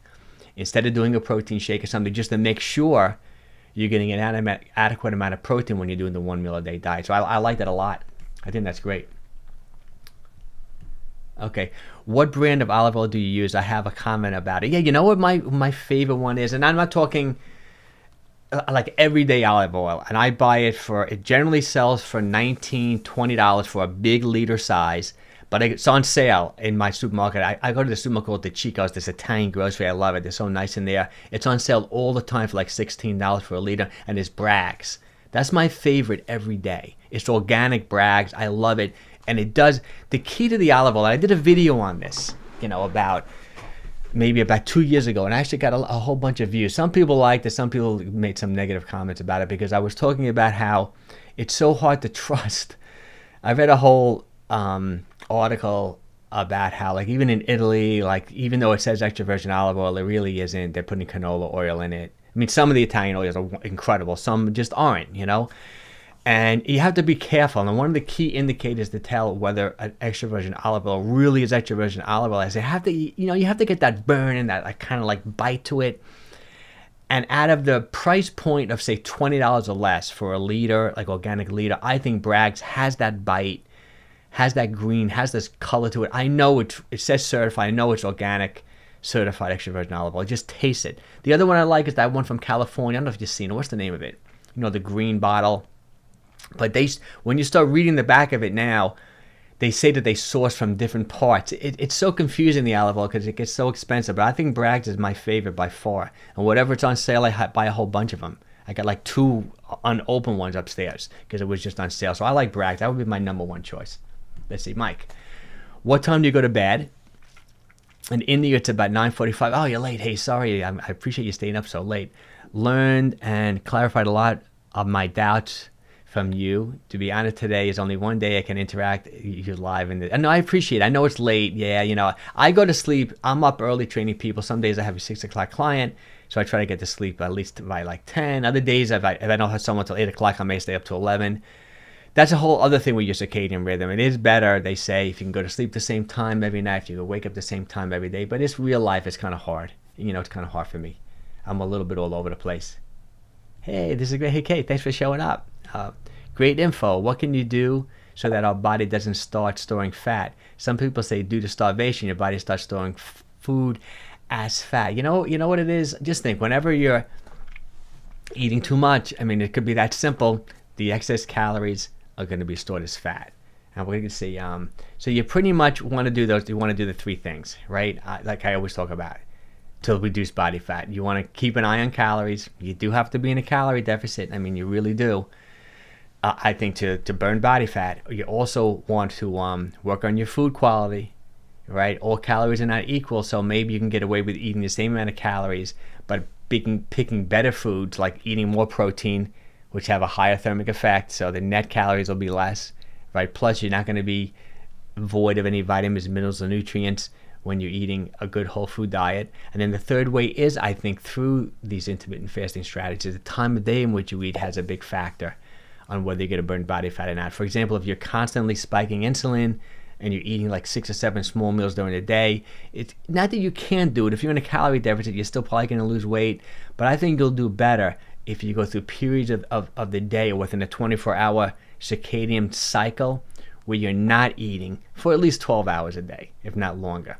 Insulin levels will be low. It makes it easier for your body to dip into fat stores. It's creating an environment where it's easy for fat to be released from the fat cell so you can burn it up. But if you're constantly keeping insulin high, or you've been chronically overweight for a decade or longer and you're insulin resistant, or maybe you're pre-diabetic, there's something called leptin resistance. Leptin resistance, leptin's like the hormone that, that's released that'll tell your brain, like, stop eating, like leptin is released from fat cells that tells your brain, okay, I've eaten enough. But sometimes you become leptin resistant. That means that the fat cells are releasing this leptin, and your brain is not responding to it. Just like ghrelins, the hunger hormone. The issue when you've been overweight for long periods of time and you become insulin resistant, you're leptin resistant, your body's not responding to these hormones, that's when you got an issue. That's when even when you start restricting calories or we start doing these fasting strategies, things don't click right away, because it does take time for your body to hormonally, react to this. That's why guys like Dr. Jason Fung, he thinks it's all about hormones. I've heard him say in interviews and podcasts that calories do count, but he more feels, and I do agree with this to a large extent too, that just counting calories is a difficult long-term strategy. Most people just fail. Either they do it too aggressively and they wind up with that metabolic adaptation over exaggeration, or it's just too difficult. That's why like the OMAD or the 2MAD, it's just such a great way to control calories without necessarily counting calories and just keeping everything in check. It's so much easier to do. It's so hard for people to be compliant when it comes to counting calories. Let's see what Jeff's got here. Okay, I started taking turmeric supplement that also helps with blood sugar. Oh, that's pretty good. I fooled around with turmeric. I do it. I don't. I've been trying lately to cook like with the other guy that was here earlier to cook with like more curry. I love curry. My wife doesn't like it because she always complains that it not complains, but she talks about how it gets on her clothes and stains her clothes. I'm trying to cook with more turmeric because it's hard to absorb turmeric, in a supplement form. That's what I've heard. There's that ธ์. I think that's a real good one. It's expensive though. I think I did a short video on it actually on my Amazon shop. If you go to Amazon, I'm waiting to get approved for the next level. I'm doing a lot of lives on Amazon talking about some of my favorite supplements and things like that. Okay. Before I missed your stream due to academic, it's okay. Check them out. They're all on the YouTube channel under the live section. You have to go in the live under the videos. They're all there if you want to check them out, which is great. Hey Joy, thanks for showing up, Joy. Joy always leaves great comments. I really appreciate her support. Super late. We'll watch from the beginning. Guests continue to vlog. Oh, thanks. I appreciate that because Joy said she likes those more those vlogging type videos. Your meals in weightlifting form. Oh, I appreciate it. Great info and gives me ideas to fix myself. Oh, I appreciate it, Joy. Thanks for showing up. This is great. Let's see what else we got. Oh, Miller, everyone's showing up. This is great. Yes, we got. I once met a Greek guy at a food festival who told me exactly extroversion was a skin. It's interesting. I got a lot of comments from people in Greece when I did that olive oil video saying things like that. But I think there are certain parts of the world that are known for being better with their extra virgin olive oil. I think Greece is one of them. And that's what the people from Greece were telling me. Oh, you have to don't buy it from Italy, buy it from Greece. That's what a lot of comments I was getting. But I just do my own test. It's interesting. I find now that when you go to, even though I haven't been eating out much with the pandemic, but every now and then, like you go to an Italian restaurant and they give you the olive oil, half the time, you dip a little piece of bread in it. Sometimes you just taste that olive oil. There's nothing to it. There's no bite to it. There's nothing. It's mostly canola oil and some seed oils, maybe a little bit of olive oil. Other times, actually, what I think is the best restaurant maybe in the world, and some people feel the same way, is La Bernardin. This is a restaurant in New York City. It's a French restaurant, and he's French. It's not really French. It's like a seafood restaurant. And I used to get taken out there with my wife for business because it's insanely expensive. It's like off the charts, but it's definitely the best meals I've ever had in my life. And one time I asked them for a little bit of extra olive oil because I eat a low carb. I generally eat low carb, but when I'm going out to dinner, I'm going to enjoy myself. Plus, this is like the best restaurant in the world. So I asked for like a side dish of extra virgin olive oil. I've never tasted olive oil like that in my life. You dip some bread in it, you're like coughing. The flavor was incredible. The bite to it, I felt like it burned my throat. That's like real extra virgin olive oil. That's the best test. I would go with that, if you can, when it comes to picking a good one. Okay. James says, try to get 8 to 10% back. Hey, James wants to get down to 8 to 10%. I know we talked about this once before. I have to be careful with olive oil. No, I agree. Calories count. No question about it. Calories count. You have to equate that. Like I said, every tablespoon's 135 calories. 140 calories. You gotta be careful. But I'm also a big believer. Like if you go to my kitchen, and maybe I'll start doing these in the live streams. I'm a big measurer. Even when I'm doing when I'm putting olive oil, like for example on the salad, I don't just take the bottle, especially a liter bottle, which is the big bottle, and start pouring it. I have all these measuring spoons. I'll measure out a tablespoon. I'll put it on there. Even the balsamic vinegar, I'll measure out like half a tablespoon. I'll put it on there. I'm a big measurer. I also like to put like ground flaxseed in my Greek yogurt, but I'll measure out a tablespoon or two because I like to keep an idea of exactly what I'm getting. Even with my protein powders, I'm not like heaping scoops like people might do. I take a knife, I level at the top, I go 1 scoop. I'm getting my 23 grams, or whatever of the protein powder. I'm a big believer in measuring everything out. Let's see. The one take adds black. Okay. Okay, I understand what you're saying. So the black pepper, I think there's a trademark brand called Pepperine or something, right? Helps the absorption of the supplement. I agree. I think black pepper definitely helps for sure. There's another trademark brand too. I forget the name, but I think it's aspirin or something. Let's see. Also, I get those vegan. Oh, you got the vegan aminos. Cool. You recommend that? I recommend. Okay, it's interesting. These essential amino acid supplements. There's one brand called Vegan, and they're on sale. They're still on sale. They must have a few left for like $14. It's typically, and I think you get 30 servings in there, so it's like 50 cents a serving. A typical rule I find for essential amino acid supplements is about $1 a serving, is a typical price. That's high in leucine. They have the amino 9 in it, which is my favorite type of essential amino. So that's great. I'm going to order another one that you just reminded me today, because I think I'm half out of my last one. Another good one I like is 𝘾𝙊𝘼𝘾𝙃, that Ben Greenfeld's brand, but his is like $40 for the same amount. So I think that's a steal right now, that vegan. It's great before tennis. Okay, sir, I follow intermittent fasting. I fast for 20 hours daily, but some of my friends say that intermittent fasting will make you store food as fat. No, I don't agree with that. I mean, it all depends on how many calories you're eating. If you're eating an insane amount of calories in a 4-hour eating window, yes, you can gain fat, but just think calories. I mean, I think you're getting a lot of benefit of being in a fasted state for 20 hours. Low insulin, a little bit of autophagy, right? It all depends on how much you're eating within that 4-hour eating window. I would look at it like that. That's the whole thing. Must have been Greek olive oil. I know, probably, yeah. Hey, let's see what we got here. How to cure acne. I'm not sure what that is. Did affect? I'm not sure what that is. Maybe I'm misunderstanding. I'm not sure. I'm sorry about your digestive system, but I'm not sure what you mean by that first word. Maybe something I'm not familiar with. Okay. I've had the C plus double E. Oh, sorry. I had no appetite because of nausea. I tried eating my sardines but couldn't stomach it. I was struggling to get my calories. Yeah, I know. You know what? I would do Cal-Gene. I'm sorry about that. I know, but so many people are dealing with that. It's interesting. I thought I had it about a month ago, but I tested myself. I felt horrible. I felt sick. I tested myself 4 times, tested negative every time. I still think I had it though. But I'm boosted and all that type of stuff. But who knows? You know what I would do, Cal-Gene? Why don't you start doing some really nutritious type shakes? I would do. You can see, I'm going to pull up some slides. I would do like a vegetable juice. Let me pull up the slide right now. I'll show you what I'm talking about. Let me get rid of this one.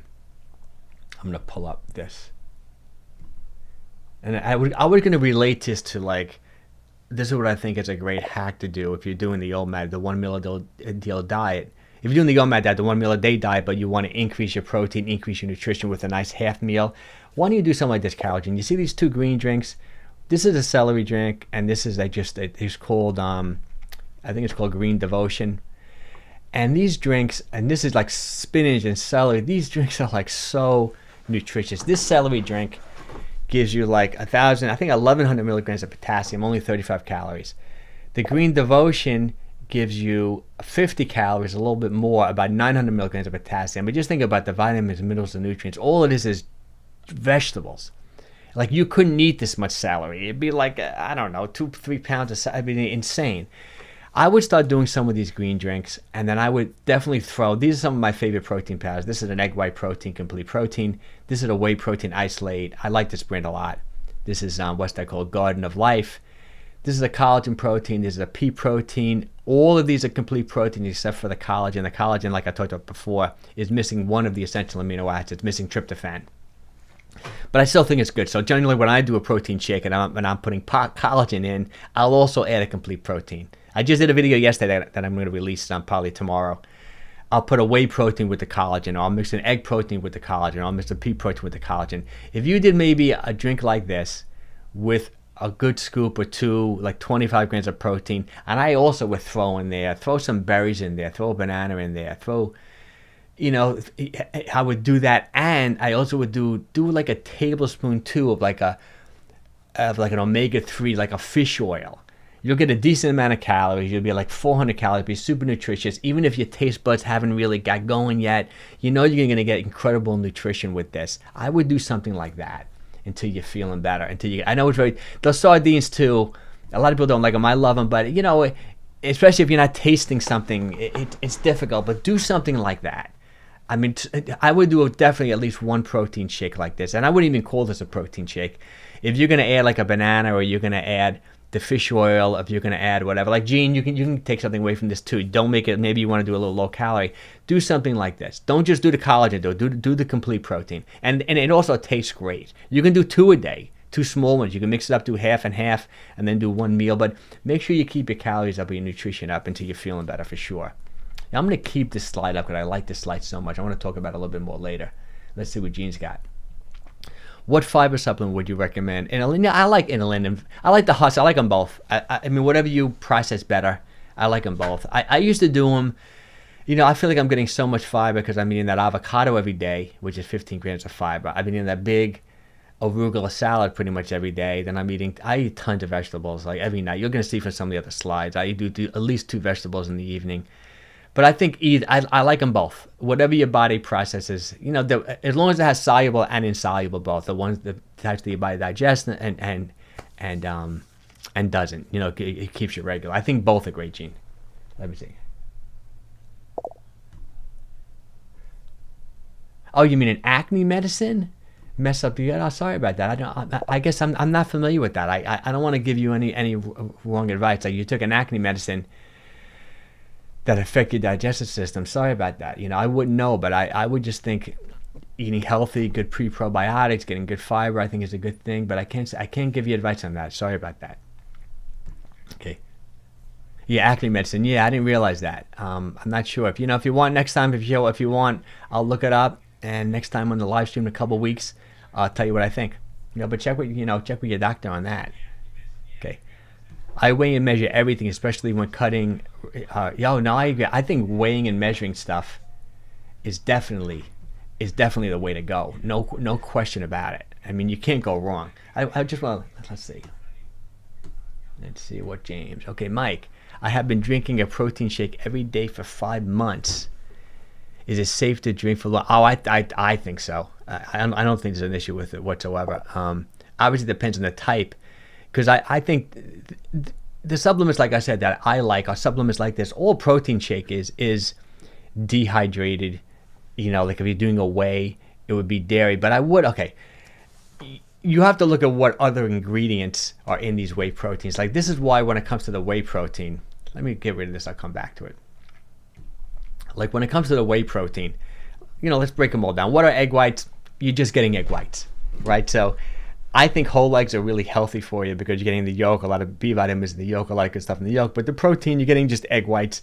I think it's healthy. What's going on in the egg whites? So many things are stripped out of it because you're just getting the actual amino acid profile of the egg white. So I think that's something you can definitely do long term. If you look at the back of this brand now, all you're seeing is like egg whites, and I think they have some type of emulsifier in there just to make it like mix and dissolve better. This is the unflavored one. I think you can do that every day. It doesn't taste great though, egg white protein. You got to mix it in something. Something like a pea protein. Just think, this is really simple. I think this why I picked this brand. It says 4 ingredients only. They don't even use monk fruit or stevia. They're just giving you a little bit of cane sugar, like dehydrated peas. So that's really all you're getting. I think that's something you can do long term for sure. Collagen protein, all you're getting is hydrolyzed collagen, which comes from the hides of cows. So they scrape the hides of cows, they strip everything out of it. You're getting the amino acid profile of hydrolyzed collagen. I think that's something that you can do long term. I think it's good. I wouldn't say an issue with it. And this particular brand of whey protein, okay, it's a protein isolate, meaning that everything's stripped out of it. No fat, no carbohydrates. It's 98% whey, but they do give you 9% milk protein, similar to that Quest protein bar. So you're getting a little bit of casein in that. And they don't really put too much in this one. That's why I like this brand. It tastes great. They do give you some stevia. They give you, this is the chocolate one, so you're getting some cocoa. You know, when you're looking for these protein supplements, just look for the smallest amount of ingredients. That's why sometimes when you look at those like really, those mass-produced ones, like when you go to Costco or you go to Walgreens and you look at them and you see the list of ingredients that's big and they're hard to read and you don't even know what they're putting in there. These are the better brands, I think. Or just look for the simplest amount of ingredients. And I don't think it's a bad thing. I think it's actually a good thing. I think you can do a protein supplement every single day for the rest of your life with no issues. But obviously, you know, check with your doctor. This is my personal opinion. Let's see what we got. If we missed anything. Oh, Brian's got some. Okay. I would love to see some complete shake. Oh, definitely, Brian. We'll go. You know, actually, I filmed 2 videos. I filmed a video yesterday going over my whole shake recipe, but I'll talk about like what I would do, like how I do. Okay, a couple of things. I'm also like lately I've been into this nitric oxide thing. That's my new thing. You know, nitric oxide is a naturally occurring molecule in the body, which like vasodilates, opens up arteries, and great for blood flow, gives you a great pump in the gym. And since both my parents have high blood pressure, I feel like that's the course for me and my family. I'm sure one day I will, maybe when I'm turning 60 now, but who knows, and within the next decade. I'd like to eat in a way where I'm elevating my nitric oxide because it helps control blood pressure. So to me, like a perfect protein shake is 2 thought processes. One is, if you're not concerned about calories, I would do it one way. If you're concerned about calories, I would do it another. If I'm not as concerned about calories, I'll probably go at about 8 ounces of beet juice, because beets, just like a beetroot powder, it's really high in nitrates, which can convert it into nitric oxide. But every 8 ounces of beet juice is 100 calories. So if I'm not concerned about calories, I like 8 ounces of beet juice, and then I'll go 8 ounces of either celery juice or the spinach and kale juice. I'll do that. So that gets me up to maybe 130, 150 calories. Then I'll take in about 25 grams of protein. If I do collagen, 1 scoop is 10 grams, but it's an incomplete protein. I'll also add a complete protein. So I'll add egg, or I'll add whey, or I'll add like pea or hemp to that. That'll give me like another 100, 120 calories. That gets me up to about 300. And that'll be kind of my shake. I also throw some other things in there too. Sometimes I may put a little L-citrulline.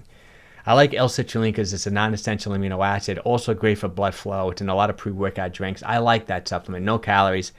Great. I may throw that in there. I may put some creatine in these pre-workout drinks if I'm interested in increasing my muscle mass. I go on and off of cycling out of creatine. I think that's great. If I want to do just straight, like, you know, low calorie, I probably would do celery juice, which is 35 calories, and I just do like 1 scoop of whey protein. You know, I'm at 150 calories, which is, I think that's great. But I got some videos coming out this week, Brian, that I think you'll like, so it'll be a lot of fun. Let's see, 𝘾𝙊𝙉𝙉𝙉𝙂. Thanks. I still taste upset stomach because of the vertigo. The vertigo too. Sorry, 𝘾𝙊𝙉𝙉𝙉. I know you had a hard time. Sorry about that. Can you post this somewhere? These exact product? Yeah, sure. You know what I'm going to do underneath this video? I do have. I don't want to keep on like selling myself, but I have an Amazon store. I just been fooling around with this the last couple of months. I'm considered now an Amazon influencer, which means that I got accepted into this Amazon program, and you can only get accepted it's if you have a little bit of a social media following. So since I have like over 10,000 subs on YouTube and even on Instagram and all that, they accepted me in the program. So what I do is that I pick some of my favorite supplements, some of my favorite products. I do everything from my guitars behind me to my wife's favorite sandals that she loves wearing, and I'll do little reviews. And I have an Amazon store. So if you put on, even if you Google right now, Mike Cola Amazon, but I'll put a link below this video, you'll get to my store. And then I did set up a whole idea list of all my favorite protein supplements and all my favorite supplements in general. So you can click those, look at them. If you do buy them there, I get like a 2% commission. I'll make like 25, 50 cents. You don't have to buy them there though. You can buy them anywhere you want. But I listed all my favorite protein supplements there. I listed all my favorite vitamin supplements, like the multivitamin, like that new chapter vitamin, that whole food vitamin is in there. Everything I'm talking about here. And I even did a mini review video on them. So if you look at that product on Amazon and you scroll down to the bottom, you may see my name, 𝘾𝙊𝙼𝘾𝙃, underneath the video.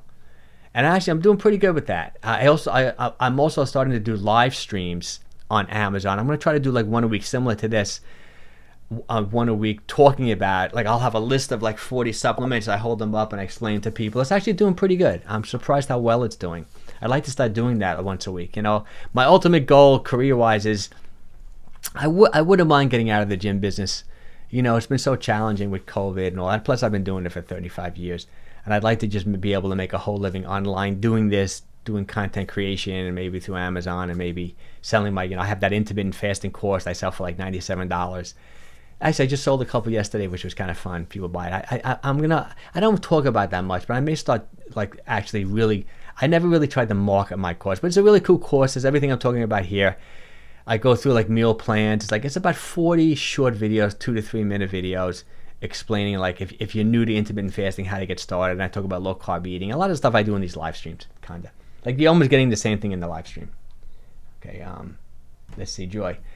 Okay, don't forget, everyone, to give Mike a thumbs up. Helps. Oh, thanks, Joy. You're really helping me out. I really appreciate it. We think alike, Joy. Thanks. Yes, give me a thumbs up if you can. Share this with people. I think we had a pretty good turnout. At one point, I think we had over 30 people. I'm also thinking about, let me know what you want. I do this, you know, it takes me time to do the slides, and I'm doing this every other Sunday. But I get a lot of emails of people say, Mike, you didn't go live this Sunday. What's going on? If people are having a hard time, I can do this every Sunday. I just don't want to like be, you know, repetitive and bore people by doing the same, you know, talking about the same things every Sunday. But I can go live every Sunday at 11 o'clock if everyone's interested in that. Let me know in the comments. I was going to do a poll this week. If I get a poll and people that consistently want me to go live every Sunday, I love doing this. I will do it for sure. Definitely. Okay. Post Gene. Oh, Harriet gave me a thumbs up. Thanks, Harriet. Oh, cool. Okay. So let's go over some of these other meals. I'll give you some of those. I did a whole bunch of them. So we looked at the steak. Okay, this is like I think like a perfect dinner. Hard to tell because these are these big. It's funny. I did a review on my Amazon page on these plates. These plates are Italian plates that me and my wife bought from Italy, but they sell them on Amazon. So I did a review on them, which is kind of funny. This is a tremendous plate. Like this is almost like a pound. I think this is Arctic chard, which is one of my favorite fishes. I like Arctic chard and salmon. High in omega-3 fatty acids. There's an essential amount of fatty acid that you need. This is probably almost, you know, 80, 90 grams of protein. I'm going to take seconds too. This is another arugula salad. You can't see, but there's some onions and grapes in there. So I always go with different colors. Stewed tomatoes with onions. Stewed tomatoes are great. See, it's interesting. I hope I'm pronouncing it right. What's, you know, that 𝘾𝙆𝙾? I like that. Is that how you pronounce it? Lipocaine. That's the thing that's really good for men's prostate. But you have to heat the tomatoes. You can't just eat a raw tomato. For some reason, it's not released. So I'm going to take seconds. I think this is like a perfect one meal. But may not be enough calories, may not be enough protein. So like, for example, like me eating this for dinner and then having like a protein shake, that's a perfect OMAD day. You know, this is how I think you should eat. Let's see if we got some questions.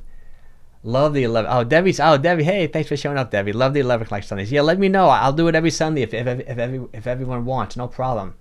Love to do every Sunday. Oh, that sounds great. I'll do it. No doubt about it. Showing up every Sunday, love it. I think maybe it'll get more regular too, and people know that I'll be doing it every Sunday. And then I also want to come up with a set schedule for when I release my videos. I like to do one vlog video maybe on a Wednesday, then one maybe more produced video on a Monday. I'm going to try to come up with a whole schedule. Okay. Do you think recommending 150 minutes of exercise a week is enough? 150 minutes. That's a little over 2.5 hours. It's so interesting because, you know, when I was studying exercise physiology in college, you know, like 40 years ago, I had a professor, and he always looked at how much exercise you should get a week. He looked at it as calorie expenditure. And he would say, you know, 2,500 calories a week, that's what you want to do. That's ideal. Every hour, say 500 calories. So it really depends. I think I'm more of a minimalist. I think you can create a response so quickly when it comes to exercise, meaning that you can do that high intensity stuff. I know you do that, Gene, to increase your VO2 max. You can do like 2 or 3 10-minute workouts a week and be in an incredibly aerobic condition, right? You can do resistance training. You can do 3 20-minute resistance training workouts, create a great response, be really muscular. I'm a big believer in that long and easy because it's good to build an aerobic base. Like I'm going to do my 2-hour walk today. I feel like I'm meditating when I'm moving. You're getting the mental, it's good for your brain, the endorphins. I would say it depends if you're looking at it as calorie expenditure, because you're not going to burn all that many calories, but I don't think you should look at exercise as calorie expenditure anyway. I would look, if you think you're creating the response you want with 150 minutes of exercise, I think that's great. I think that's a reasonable amount of exercise for most people, meaning that you're doing some high intensity cardio to increase your VO2 max, right? You're doing some resistance training to maintain or maybe increase your muscle mass. And then you're doing some type of like long easy. And it could just be taking a half-hour walk a couple days a week, you know, just for mental clarity and to build an aerobic base. You know, it's hard to give you the concrete answer, but I think 150 minutes is good. I think it is good. As long as you're hitting all those components of a good exercise program, right? I think that is good. Every Sunday would be great. Oh, cool. Excellent. Oh, Harriet, what protein powder would you recommend for me? I'm getting older right now from Amazon. You know, Harriet, I think any one of these is good. I wouldn't just do the collagen by itself because you want a complete protein. You know, if you have with you, I know your issue with your stomach is you got to find a protein powder that your stomach can tolerate. Maybe you'd want to buy some smaller ones. And, you know, I think any of these is good. Whether it's a whey protein isolate, what's the pea protein. I didn't put a picture of hemp seed. I like hemp seed too, another complete protein. Whether it's egg whites, I don't think you can go wrong with any of them. For you, I would say what your stomach can tolerate is going to be the biggest issue. I know you have a little issue with colitis and things like that. You know, that would be my biggest issue with you. Okay. Are splits for bodyweight training better for a man in the late 40s? I like split squats. You know, it's kind of hard to say. You know, splits are a little easier maybe on the lower back because you can stay a little bit more upright. I think they're both good. The Bulgarian split squat, I think they're both good. Whatever you enjoy doing, I would mix it up. Every Sunday sounds good, Gino. Cool. Good. So maybe we'll start doing every Sunday. I like that. Let's look at this. So I pulled this. Okay, this is another one. Another one of my favorite meals. I kind of love this. I broke my fast with this. This is if you're doing one meal a day, just look at all the nutrition that's like loaded in this. First of all, we got a bunch of, this is like leftover steak from the night before. I must have 4 ounces of steak, 25 grams of protein there. I got about 2 or 3 hard-boiled eggs, another like maybe 7 times 3, another 20. I got about 40, 50 grams of protein, a whole avocado, got my strawberries, got my arugula. But to me, like say you're doing the 1 meal a day diet and this is all you're eating and you're a guy like my weight, 160 pounds or something or so. To me, this would be a real calorie deficit day. So this would be more of like an intermittent thing. Or I would just do this for a week or two if I want to lower my body fat. But to me, this would not be enough. See, I would want to eat this and add either a protein shake or a small meal. I got some examples. Let me give you an example of some small meals. This is what I mean by what I think is an ideal half a meal. And I don't know if this is the best picture. This is like a Greek yogurt, right? 15 grams of protein, maybe 100 calories. But if you see, I added a couple of tablespoons of ground flaxseed, high in omega-3s, gives it some nutty taste, high in fiber, and then I got a whole bunch of blueberries there. I can even eat 2 of these because 80 calories, and I just grab one here. Sometimes I actually eat 2, or sometimes I buy the bigger tub. And some people ask me, Mike, why didn't you go the 2% fat or 5% fat? I do that too. This is just the picture I have. I grab the 2% fat and the 5% fat. I like Total Grape. I love it. This is like a treat for me. So this is going to complement like something like this because I don't feel like I'm getting enough protein. If I'm not getting enough calories, I'll add like maybe a Greek yogurt to make sure I'm getting another 20 grams of protein. I'm getting another few hundred calories for the day, which is a nice compliment. Let's see what Brian's got. Every Sunday would be great since I may miss one. I don't have to wait. That sounds good, Brian. No, please, this is great. I love doing this. If everyone really wants it. I just don't want to.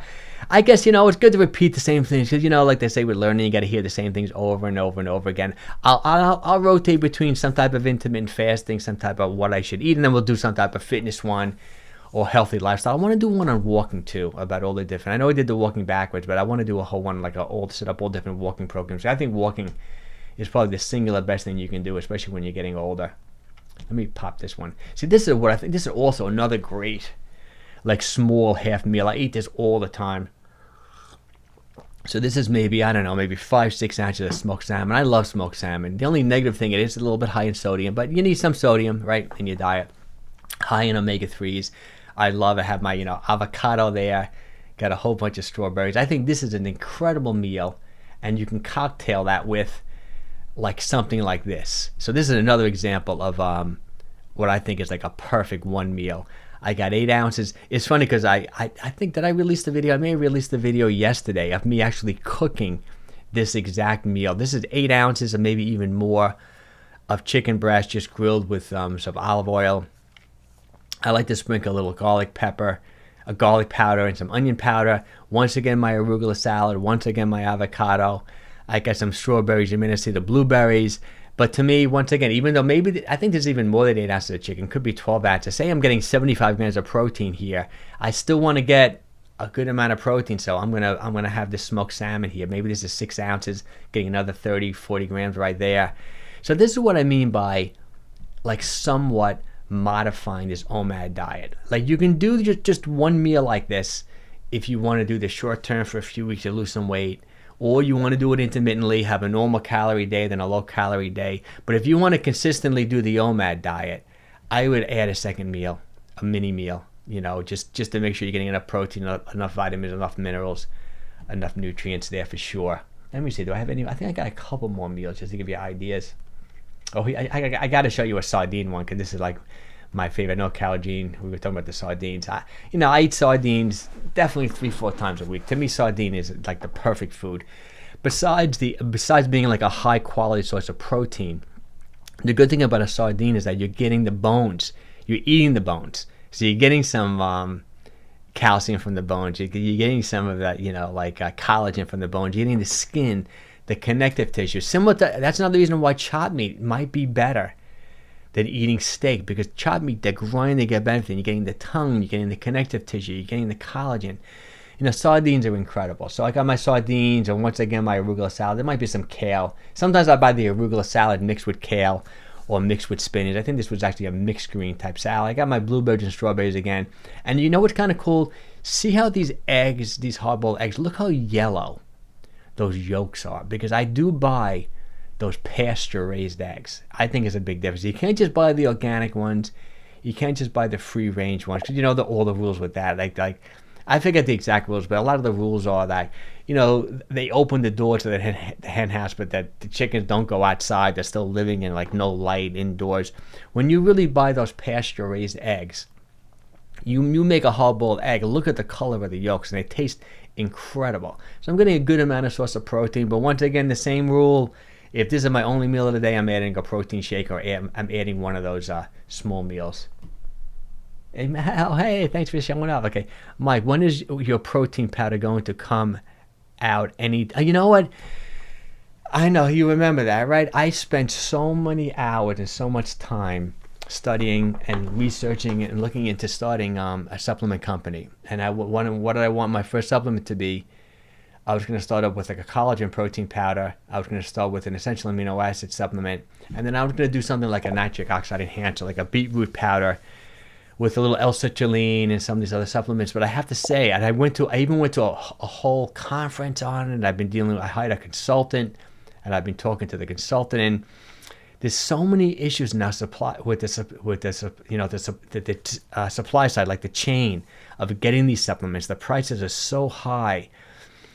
And I haven't figured out, because I'm, so concerned about having the highest quality supplements and doing it the right way and not skimping and just being really comfortable and confident I'm giving people the best possible things, that I haven't been able to find a price point where I can do it. I feel like I would be losing money at this point, because the supply chain, like these supplements, the cost of these supplements have gone up so much. Like, for example, if I would sell a collagen protein powder, let's say I would sell it for $25, it's going to cost me, almost that to manufacture it at the level that I want to do it at, because I'm only be ordering like 1,500 units. I haven't given up on it. I just need to do a little bit more research. I've been working with a couple of co-manufacturers that I like. One day I'm going to do it. It may be a little bit further in the future than I think, but I haven't given up on it. But I really appreciate you asking, which is great. I definitely. Let's see. Okay. Do you eat sardines right out of the can or put them in a salad? Like I said, I put them right in like this. I'll show you. This is This is them right there, right out of a can. One of my favorite brands, and they're on my Amazon shop, is Henry's and Lisa's. A couple of things I look for. If you look for how big and like juicy these sardines are, I do buy them in extra virgin, organic extra virgin olive oil, which is great. Henry and Lisa's like a small family company. You know, they're another thing I look for is a PBA free can. I used to buy a Wild Planet, but I found out the can wasn't PBA free. I like a PBA free can, so the lining of the can, it's really safe. I love them. Sometimes you get 3 in the can, sometimes they give you 4. These are kind of big. They gave me 3 this time. I throw them on salads. Sometimes I'll just eat them with an avocado, like instead of this half meal with the smoked salmon, sometimes I'm doing like a can of sardines with the avocado and some blueberries or something like that. And I'm always mixing it up. It's 𝘾𝙊𝙉𝙂. Okay, regular eggs are $4 and the avocados are $2.65. I know, these eggs, it's interesting. You know, those pasture-raised eggs I get, they're like $6.99 a dozen at Whole Foods. They're expensive, but I you know, I spend my money on food. You know, whatever little money I make, I spend so much money. I mean, I just do. It's so important to me. And actually, avocados too. Yeah, interesting. I know avocados at the Chico's, that family-owned Italian grocery, they're insanely expensive now. They're $3.99, sometimes $4.99. But my wife gets them at ShopRite. Now they're $2 a piece. Whole Foods has sales on them. I also find with the avocados is the organic ones are just aren't as good. I do like the regular ones from Mexico. Plus the shell. I don't think you have to go organic when it comes to avocados. A lot of times when they're on sale, I'll buy a dozen of them. I would put them in the freezer in the refrigerator if they're on sale. They last a long time. I think that's what the supermarket does, because sometimes they actually feel cold to me, which I like it. Infinity G, thanks. Thanks for showing up. I really appreciate it. Yeah, I know. Food's good. The inflation is kicking in, right? I mean, you gotta do the best we got. We gotta do the best we can. Let me see. Are there any other meals I mixed here? Let me see. Did I show you this one? Yep, I showed you my salmon. I showed you that. Okay, we're getting close to everything now.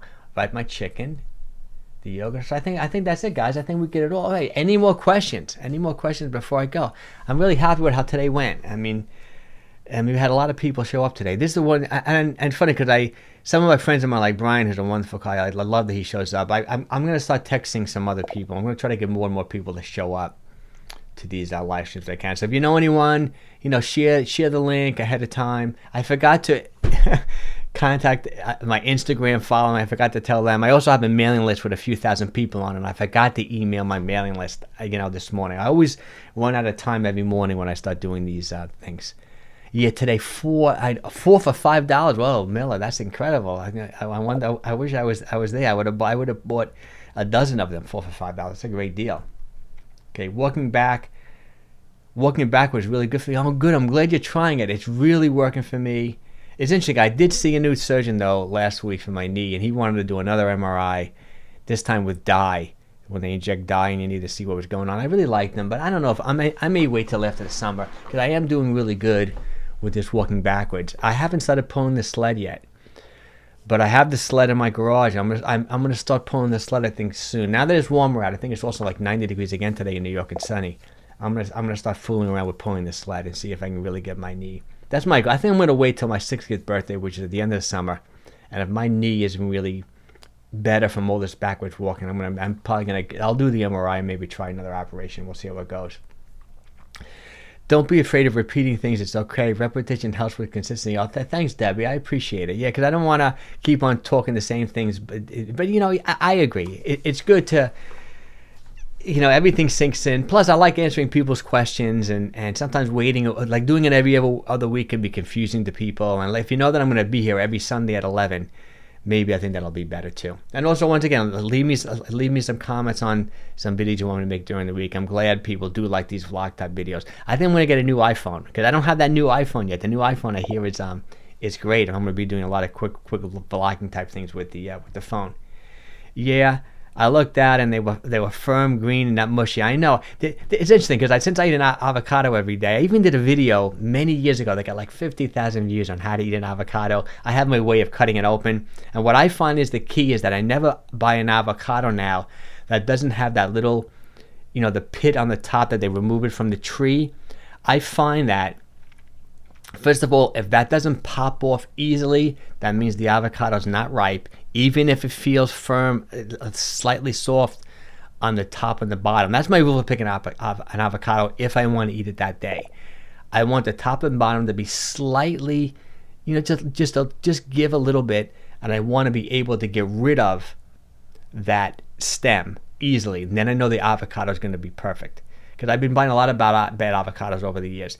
And then if I'm going to buy a whole bunch of them, like a dozen of them or a few, I make sure that the stem is in and the stem is not going to come out. And I know they'll last for a few days before I eat them. And I really find that helps for the avocado. Because we talked about it before. It's so annoying. You cut open these avocados and they're rotten, Okay. Do you know anything about creatine monohydrate storage? Yeah, well, okay, this is kind of, I talked about this a little bit. Yeah, I do think it's probably the best muscle building supplement there is, creatine. Okay,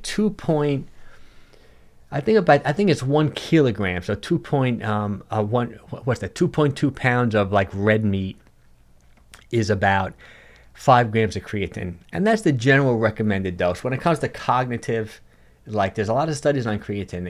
Andrew Huberman talks about it all the time, creatine monohydrate, how he takes 5 grams a day, not for muscle, not for ATP, but he takes it because the research has shown that it's good for memory, good for focus, things like that. And he thinks the recommended dose is 5 grams.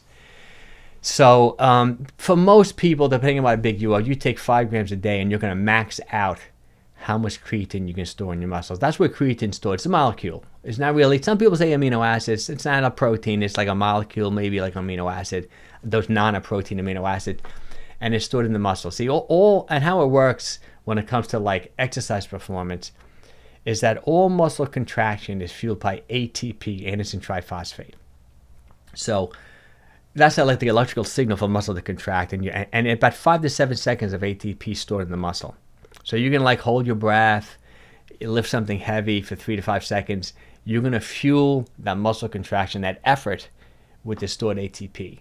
But after 5 to 7 seconds, and you use up that ATP, you're left with ADP, adenosine diphosphate. So then you go into then you go and pick up like a creatine phosphate molecule to make ATP. So if you can store more creatine in the muscle, it can help you like sustain effort for extended periods of time. It's like it's easier to make ATP, and that's like kind of how creatine works when it comes to like muscle contraction, when it comes to sports, when it comes to fitness, not cognitively. And there's only so much you can store, but see, most people are nowhere near maxed out. So if you're not eating a lot of red meat, if you're not eating a lot of salmon, you got to eat a lot to max it out. So most people do take a supplement. Vegans, vegetarians do incredibly well when they take creatine. So I would say, years ago they would always say, oh, if you're going to take creatine, maybe you want to load, like take 20 grams a day for 5 days. I find that upsets people's stomachs. I don't think you have to. But I think if you did 5 grams a day, Gene, I mean, you'll be maxed out. I think you can even go less. I think you can go 2.5 grams a day and do really well with the creatine monohydrate. I know Creep Pure is probably the best brand, but sometimes I just buy the creatine monohydrate, it's from a good company. Clean is the one I have now. I even have an Amazon link, to that too. I even think I have a link below this. I think Thorne, is another good brand. But also, people keep in mind that the more creatine you store in the muscle, the more water you're going to hold, similar to carbohydrates. So if you're a gal and you're taking creatine, don't be upset if you gain 2 or 3 pounds. It's going to be water weight, but it's going to look like muscle. It's not going to bloat your face and make you look weird or anything like that. But I think it's a good supplement, creatine, for sure. Say, Brian, I think Gene wants to know about storage. Okay, yeah. Oh, storage. And you mean storage? You mean like you mean like how you can store it in the house? If you're talking about storage in the house, I think once you open it up, I would probably just keep it in the refrigerator. It dissipates so quickly, if you're buying a good brand. If you mean storage, like how to store it. I know sometimes I do have dyslexia, guys. I don't know if I ever told you that. I have a pretty bad case of dyslexia. Sometimes I have a hard time even reading these comments and interpreting them in the right way. It's kind of bizarre. I hear a lot of people have, smart people have dyslexia, right? Who knows? If that's what you meant by storage, or if you meant storage in the muscle. Okay, you missed my question, Mike. I said the creatine monohydrate storage, not... Oh, shortage. Oh, that's shortage. That's the thing. So it is my dyslexia. It's interesting, dyslexia. Dyslexia, if you're not familiar with it, if you ever watched that movie Percy Jackson. It's kind of like a kid's movie, but I think it's a good family movie. And they explained dyslexia so well in the movie because he had it. See, when you're dyslexic like me, when I see a word sometimes, it's actually missing. I don't see all the letters in the word. Like, for example, my middle name is Joseph. And sometimes the J, I can't tell which way a J is, a B and a D. Sometimes I look at a word like, I look at, like, even when Brian corrected me with shortage, I still saw storage in my brain. Like, I lose the H. Like, I don't see the H. I know it's there now because I looked at it like a bunch of times, and Brian helped me too. So that's so funny. That's dyslexia. It's kind of interesting. So sorry about that, Gene. Okay, yes, there's definitely a shortage on creatine. That's why I bought the clean creatine last time, and I think I bought Thorn. And what I was disappointed with them, I returned one because it wasn't the 𝘾𝙊𝘼𝘾𝙃. They still have it on the website, and they still have it on all their advertisements, that they have the trademark one from Journey, which is 𝘾𝙊𝘼𝘾. So when I got the supplement, all it said was creatine monohydrate. And I know it comes from China. I'm sure they third-party tested, so it's probably just as good as the 𝘾𝙊𝘼𝘾. But I was disappointed. I sent one back, and then I ordered another one, and I saw it was the same thing. So they can't get it. There is a big shortage. It's similar to why I'm having trouble with the starting the supplement company, because the supply chain is so messed up. So yes, there definitely is a shortage. I watched a video from a guy. He's an entertaining guy. He's a professional bodybuilder. He has a supplement company. It's called Tiger Fitness. I forget his name now. He's an interesting guy. He's a very entertaining guy. I actually like him. I don't know him. And he did a whole video talking about creatine and why there is a shortage. And he said that you won't be able to get 𝘾𝙊𝘼𝘾𝙃. Like, say if you were starting a company and you wanted to get creatine, you won't be able to get 𝘾𝙊𝘼𝘾𝙃 until 2024, until like 2 years from now, because there's such a shortage. And you can get the creatine monohydrate from China. So it's probably going to be from China. But if you're going with a good company like a Thorn or a Clean Athlete, that's another one I like. They're testing it to make sure it's clean. I think it's okay. I'm taking it. I just took some yesterday in my video. I'll release this video tomorrow about a protein shake that I made with the L-citrulline, with the beetroot powder, with the creatine I took. I take 2.5 grams, but I cycle on and off of the creatine. I do eat a good amount of animal protein, so I don't know. I feel like it helps me, but sometimes I feel like I don't really need it, and sometimes I feel like I take too many supplements. Yeah, shortage. Yeah, thanks, Brian. That's really funny.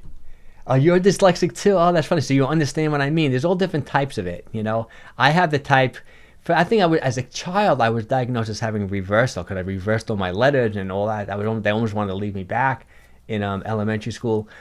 And then later on, when I got older, I realized that it's dyslexia. I just do not see words. Even when I'm reading, I skip sentences. Sometimes I used to read, and I used to use like a slide to make sure I read it, I get every line. Yeah, so you understand. Yeah, I know. It's interesting. That's so funny. I'm glad you corrected me there, Brian. And sorry about that, Gene. I wanted my daughter to do it because she's home from college. I wanted her. I got to get her to do it, to be my assistant. And I wanted her. I was going to mic her up. But I don't think she wants to be on camera. Even though she does have her own radio show, and she's leaning towards journalism now. She wants to be a journalist, so she interviews people, and she's doing great.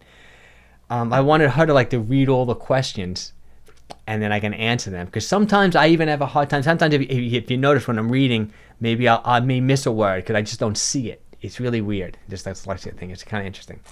All right, so we hit, I think maybe my longest live stream. This is great. We're over 2 hours, so I'm going to probably hit the road. I'm going to do my walk. Any other questions before I go? And once again, I really appreciate your show. Oh, I missed this question from SR. Let me see what this. I'm 23 years old. I was 84 kilograms. Now I'm 75. I lost weight just because of you. Oh, thanks, SR. I really appreciate it. That's great. And I love it. I get so many people from the UK. Everything's in kilograms or from different parts of the world. That's great. I really appreciate it, SR. Thanks for showing up. I like that I get some young people. I was making a mistake with my channel because I thought since I'm older that I would only attract an audience of people like 50 and over. But I have to say, I really do get a lot of people A lot of young people in their 20s and 30s, which I'm so happy about. Okay. Thanks for the advice, Mike. But are you going to be there next Sunday or in 2 weeks? No, if you want to do next Sunday, I'll do it next Sunday. I think I'll let's do next Sunday. The only time then, okay, let's shoot for like every Sunday from this point going forward. But I'm sure there's going to be, with the summertime, I'm sure there's a couple of Sundays where I may go to the beach. And I think we go to 𝘾𝙊𝙉𝙉𝙉, like me and my brother and my parents, we go to 𝘾𝙊𝙉𝙉𝙉 for a week. You know, I may miss a Sunday here and there. Also, I already got my daughter from college. My son, I may have to go pick him up from college. I don't think I have to get him this weekend, next Sunday. But let's assume I'm going to do every Sunday. But I'm going to start announcing. I have to get better with this. I have to start announcing these earlier. I put them in the community comments, like normally the day before. But I'll try to release it because I have to do a thumbnail. And then I like to do my slides Saturday morning, you know, even though I wake up at 6 o'clock, because it keeps the information fresh in my head so I can blast through these slides real easier. But let's shoot for every Sunday, 11 o'clock. We'll see where it goes. I love doing it. I really do, you know. Let's see. Some fonts are harder than others too, like when the letters, you know, I agree. Even you probably noticed too, I like my wife, normally after I do my slides, I ask my wife, because she's super smart, great reader, great writer, to like check my slides. I didn't ask her to check them this Sunday because she was busy. So I wonder if there's probably some typos too in my slides. But yeah, no, it's hard to pull them up. Oh yeah, thanks, Gene. I've Carol, Gene. Thanks for showing up. Let's do every Sunday. Oh, sounds great, fine, awesome. Every Sunday. Just chiming in. Oh, hey, thanks for showing up. This is great. I don't know if you just joined in. I've been going like 2 hours, but I appreciate you showing up. So you always give me the best comments all the time. More than, you know, I appreciate it. All right, guys, I'm gonna hit the road. Have a wonderful day. Oh, you know, next Sunday is Memorial Day, right? I still think we'll be okay. I'll tell you what. Let me just check with my wife and everything. I forgot because I know my nephew just graduated, and I know they're going to be doing a big Memorial Day graduation party for him, but I doubt it's going to be Sunday. But let's assume we're on for next Sunday. But I'll make an announcement, say on Wednesday, I'll make a community post, just to shore everything up. But I think we're on for next Sunday, guys. But going forward, we're going to do every Sunday. But I appreciate everyone showing up. I really love it. And you know, also, like I said, give me a thumbs up. Share this with anyone you think it might help. And next Sunday, whenever we do this, invite anyone to this live stream you think it might help. All right, I really would appreciate it. But take care, everyone, and I really appreciate everyone showing up. This was great. I really enjoyed it. Thanks.